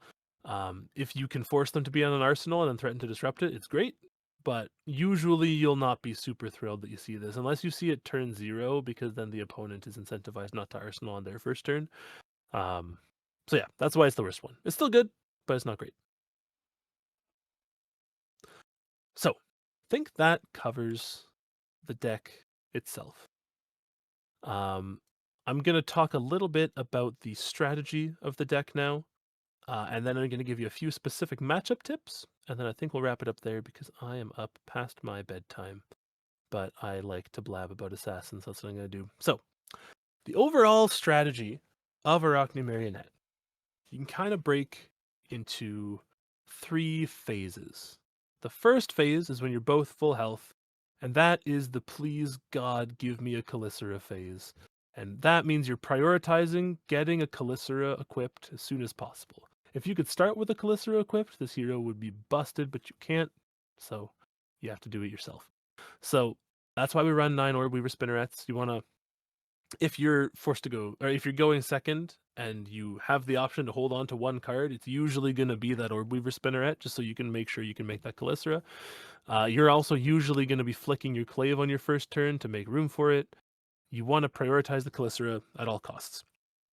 Now, next, we enter what I like to call the refrigerator phase of the game. And that is when you look at your equipment and it's Blade Break 1 or, like you don't want to block with flick knives or anything. And then you look across the board and you see all these people getting to run like fridges of 8 or above. And you are trying to put on the aggression to strip away that armor and force them to want to give armor. And you're trying to push big aggressive numbers to make up for the lack of armor that you have. Because that armor is effectively more starting health for your opponent, the more you can punish them for using it incorrectly, or you can force them to use it early and cut through it, the better you're going to be at getting your on hits through and kind of shoring up that life differential. Very frequently, unless you happen to just like draw really hot at the beginning of the game, you will find that people will kind of block your stuff out and then send good smaller hands. And that can put you at a life deficit at first, especially if they're a deck with a big fridge. But don't panic. It's okay. You can always come back. Once that fridge is gone, it's just you and their hand. They can only block you so much, and you punish them for blocking by making intelligent plays. The other thing you want to do is you're always going to be trying to look for the most value you can extract from your hand in this phase. So at the start of the game, you can sacrifice a little bit of value to make sure you have that Calycera equipped, but once the game has gotten started and you have your Calycera and you're in the swing of things, you want to milk as much value out of your hand as possible. That can be a tricky thing to do when you're managing marking, and you're managing flicking your Calycera to re-equip with Orbeaver Spinneret. But you want to look at your hand and think, how can I sequence this so that I leave them marked at the end of this turn and I get the biggest number out of the hand that I can. I'm going to be trying to put out some gameplay videos where I'll explain that a little better, because it's the most conditional thing that I'll describe. But essentially, you're trying to get the biggest number possible out of your cards and also make your daggers swing for the most awkward number possible. So your Clave swings for 1, that's an awkward breakpoint.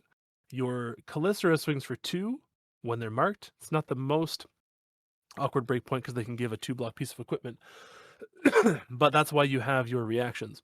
But the other thing is your 4 pumps turn your Clave into a 5 attack and your Calycera into a 6 attack if they're marked. And that means they can't just give a D-react to cover it. They're still leaking 1 damage. So you kind of want to send your Clave for 5 as much as possible. If you see a 2-0 for 4 pumps, you can send a Clave for 9, but know that you're probably just going to see them put 3 blocks in front of that Clave. So you want to do that if you have like more stuff to do after and you're trying to force them to block that Clave. Don't just send 9 because that's the most damage. You can put that 4 on your second dagger swing or arsenal it for a later turn. Sending 5 is the most difficult blocking decision most decks will have to deal with, especially because your Clave has piercing. It just makes it very awkward to shore up that little 1 damage that leaks over a D-react. Now, once you've gotten through that phase, you will find yourself around 10 life. You'll find your opponent around 10 life as well. And that is where you enter the fun zone. Because all of a sudden, every dagger you send on a 5-card hand could kill them instantly. And that means the pressure is on them to try to navigate the blocking decisions in such a way that they still get to play a turn, but you don't just kill them outright. And if you get to this spot, you're very happy. If you reach them being a 10 life, and you have a 5-card hand, and you're lower than them, that's fine.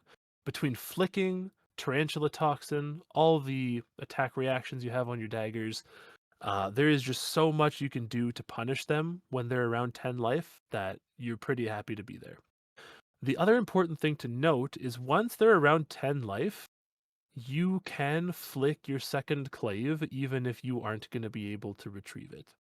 The reason that is when they are already marked, if you have 2 Calycerae and they have to block them out to survive, then you get to keep swinging 2 attack weapons with Go Again, which is a very, very good situation to be in. The other reason is the deck has enough Go Again and enough other sources of marking that once you've got them at the 10 life range, it opens up your ability to play those bigger hands again because you're putting so much pressure on them that you'll kind of inevitably see the cards that make your hands work on that Calycera. Stuff like Stains of the Redback, stuff like Relentless Pursuit that I'm running, and Scar Tissue will just let you do a whole lot without your Clave. And when they're lower than 10 health, everything you send is so scary anyways that it just works out. That's been the biggest piece of growth I think for me as a Marionette player, is learning to play better without my Clave. I've seen spots where I have to flick my second Clave when they're at 20 life as well, and I just have to play without one. It's very risky to do, but sometimes that is the correct play. You just have to do it. But that is kind of the overall 3 phases of playing Marionette. Now, I'm going to talk now about some specific matchup tips that I've found. I'm not going to show the sideboard guide here, but we're going to have the deck list included in the comment section. And that version of the deck list will have my sideboard guide for most of the matchups. So I'll talk about the most meta ones and then a couple that I've seen people ask about. And then we'll wrap things up. So, first things first, Syndra, who I think is the best deck. She just won Worlds. She is a good matchup for us if we win the die roll. If we don't, it's still winnable, but it becomes a lot trickier unless you have quick dodge flexors. So you want to choose to go first. Sorry, no. You want to choose to go second as much as possible. Even if she leaks damage on turn 1, being able to threaten disruption onto her on turn 2 and keep her away from 5-card hands as much as possible is just very, very good.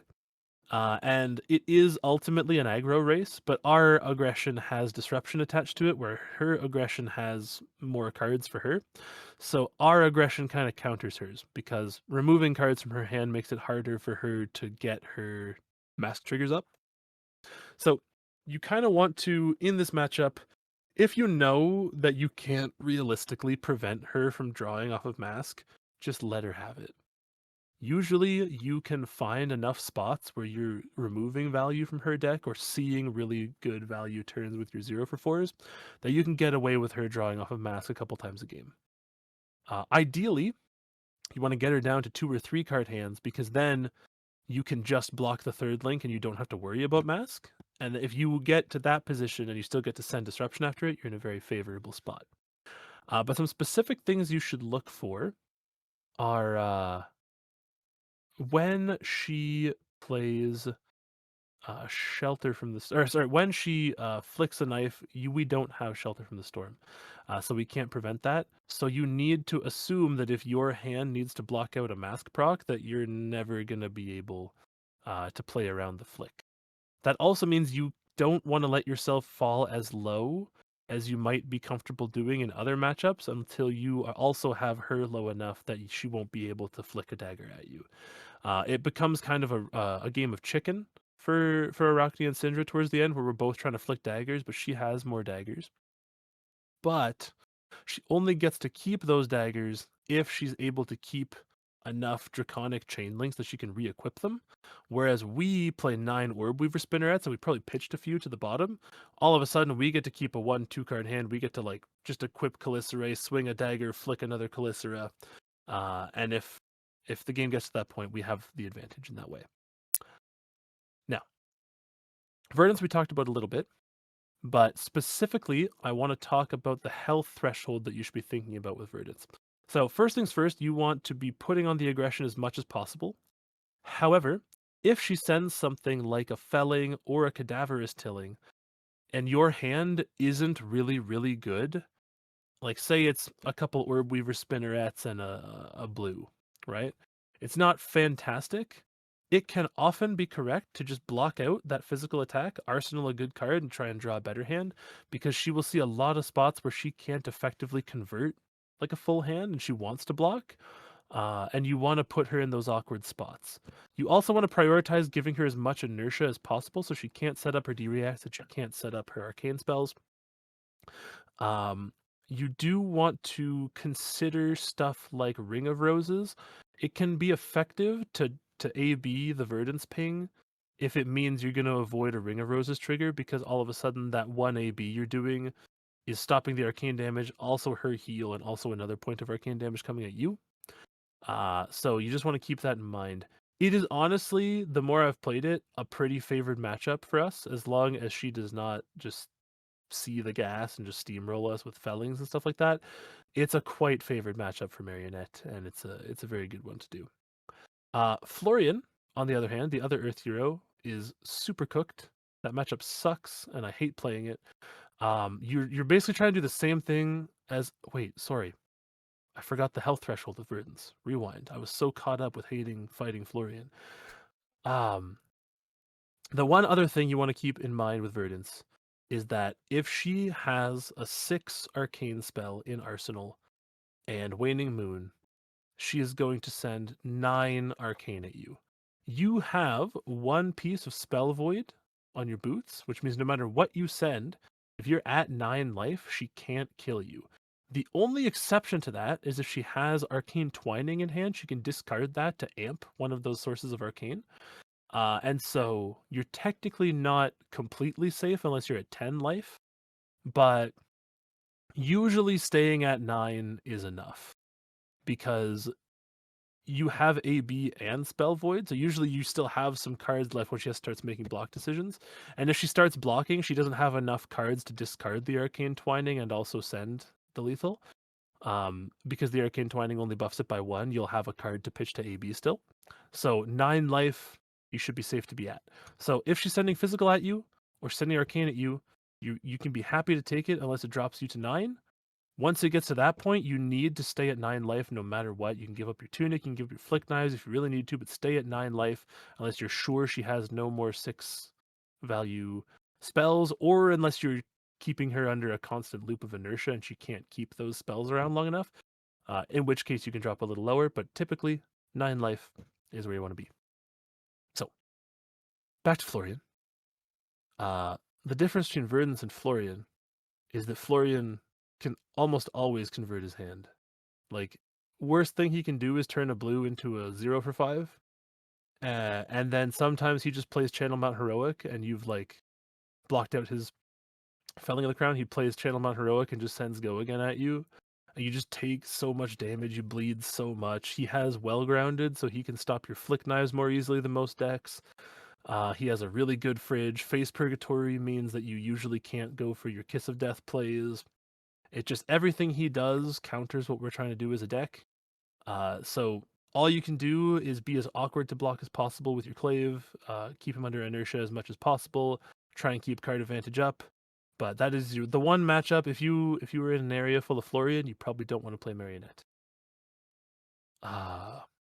Next up, we'll talk Gravy.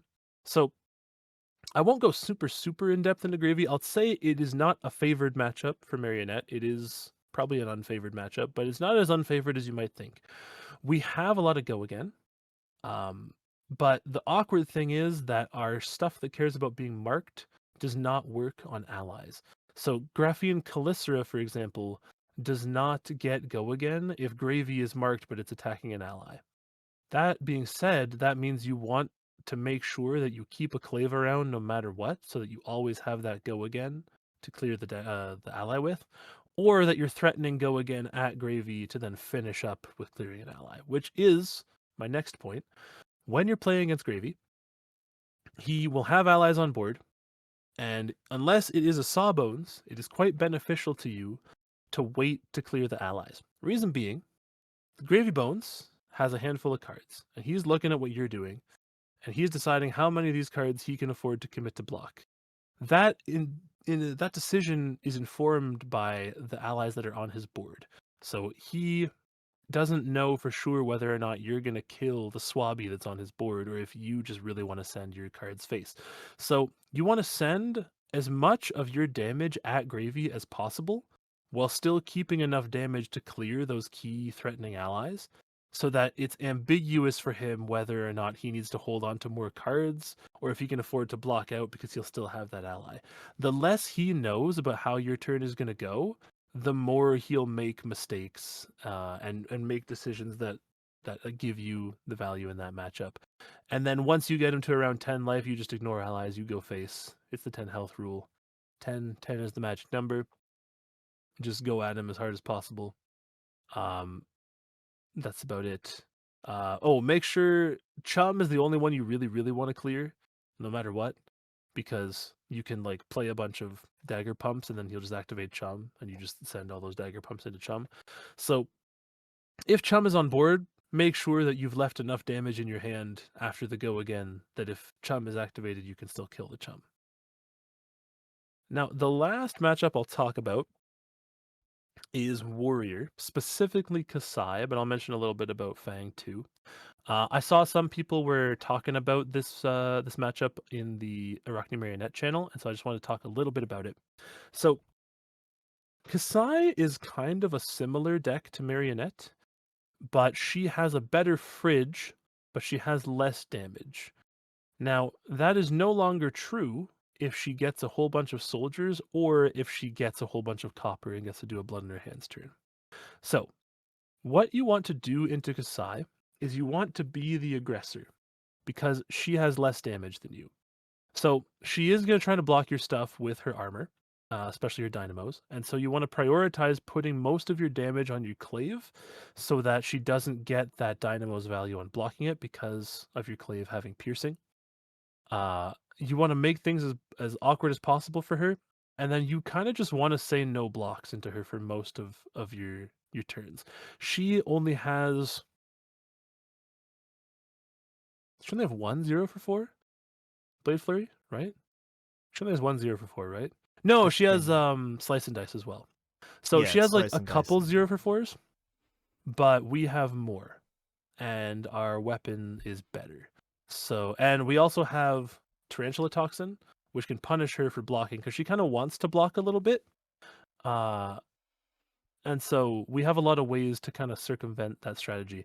Now, the exception is whenever she plays Spoils of War, you want to do your absolute best to block out the weapon swings on that turn to deny the copper.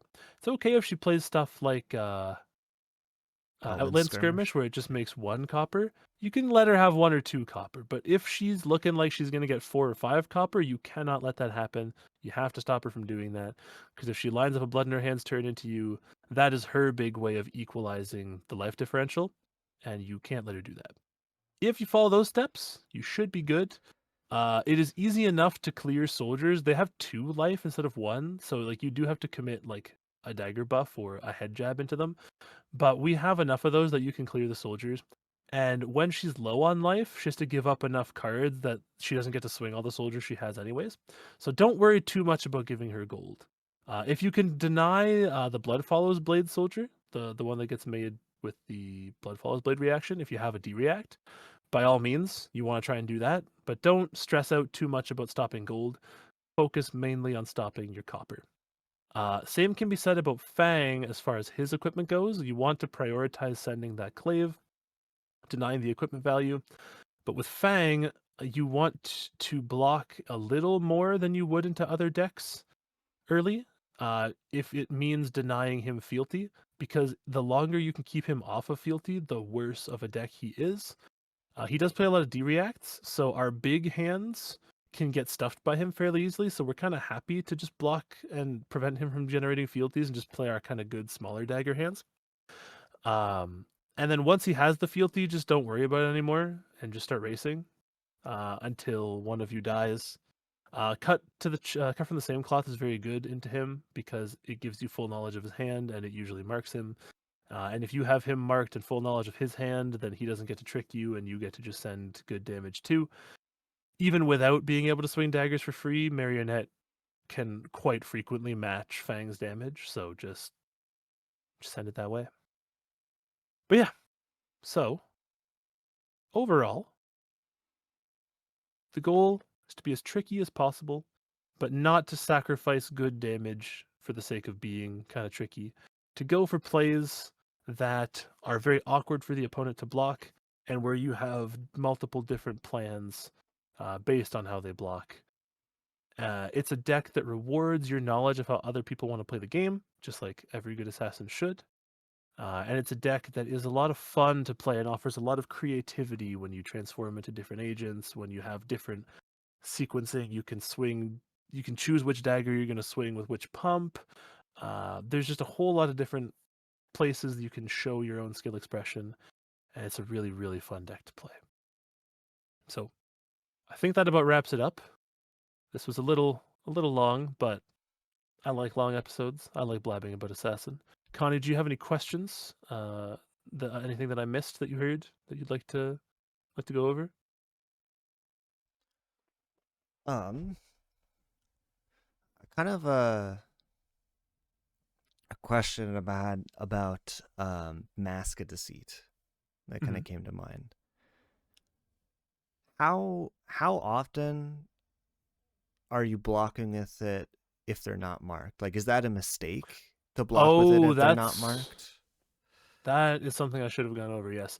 So, typically, you don't want to do that. but there are certain spots where you are happy regardless of what it rolls, and those spots are 95% of the time hands where you have Kiss of Death.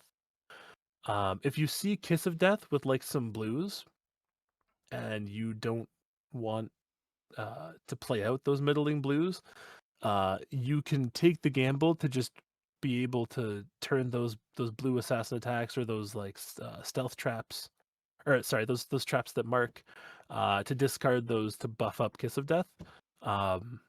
That is kind of the only time you want to use it. You never want to block with the mask when they're unmarked to gamble to hope that it lands on the one you need.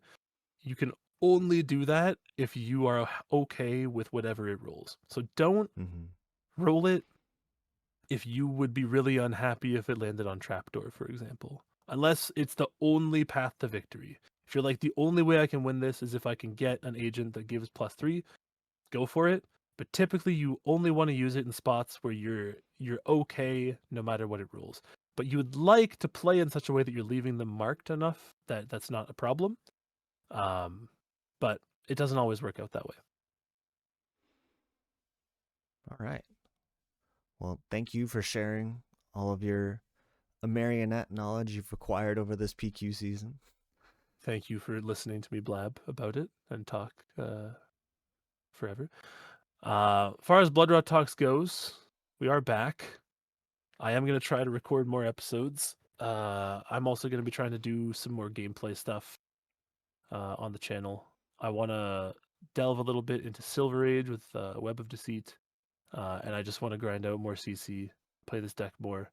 I'm having so much fun playing it, and you'll be hearing more from us soon.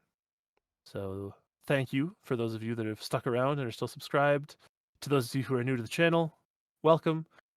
We have quite an infrequent upload schedule, but I like to only upload videos when I feel that there is actually something I want to say.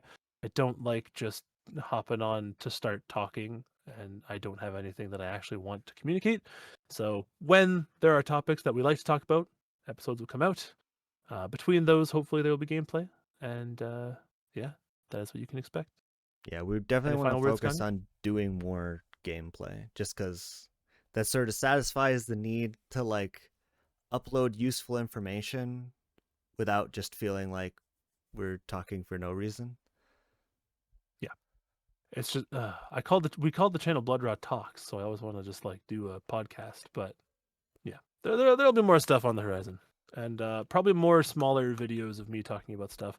Also, there is one video I want to make that I mentioned before, which is a history of the assassin class video. I'm still working on it. I'm very happy with the concept of it, and I think it'll be cool. It's also going to come from a much happier place now that I've found Marionette, because it was coming from a bit of a doomer place before, because it was me being upset about the Bonds ban. But yeah, so lots to look forward to. That being said, I have a job. I need to go to bed. So I think with that, we'll say goodnight. Take care, everyone. Thanks for watching.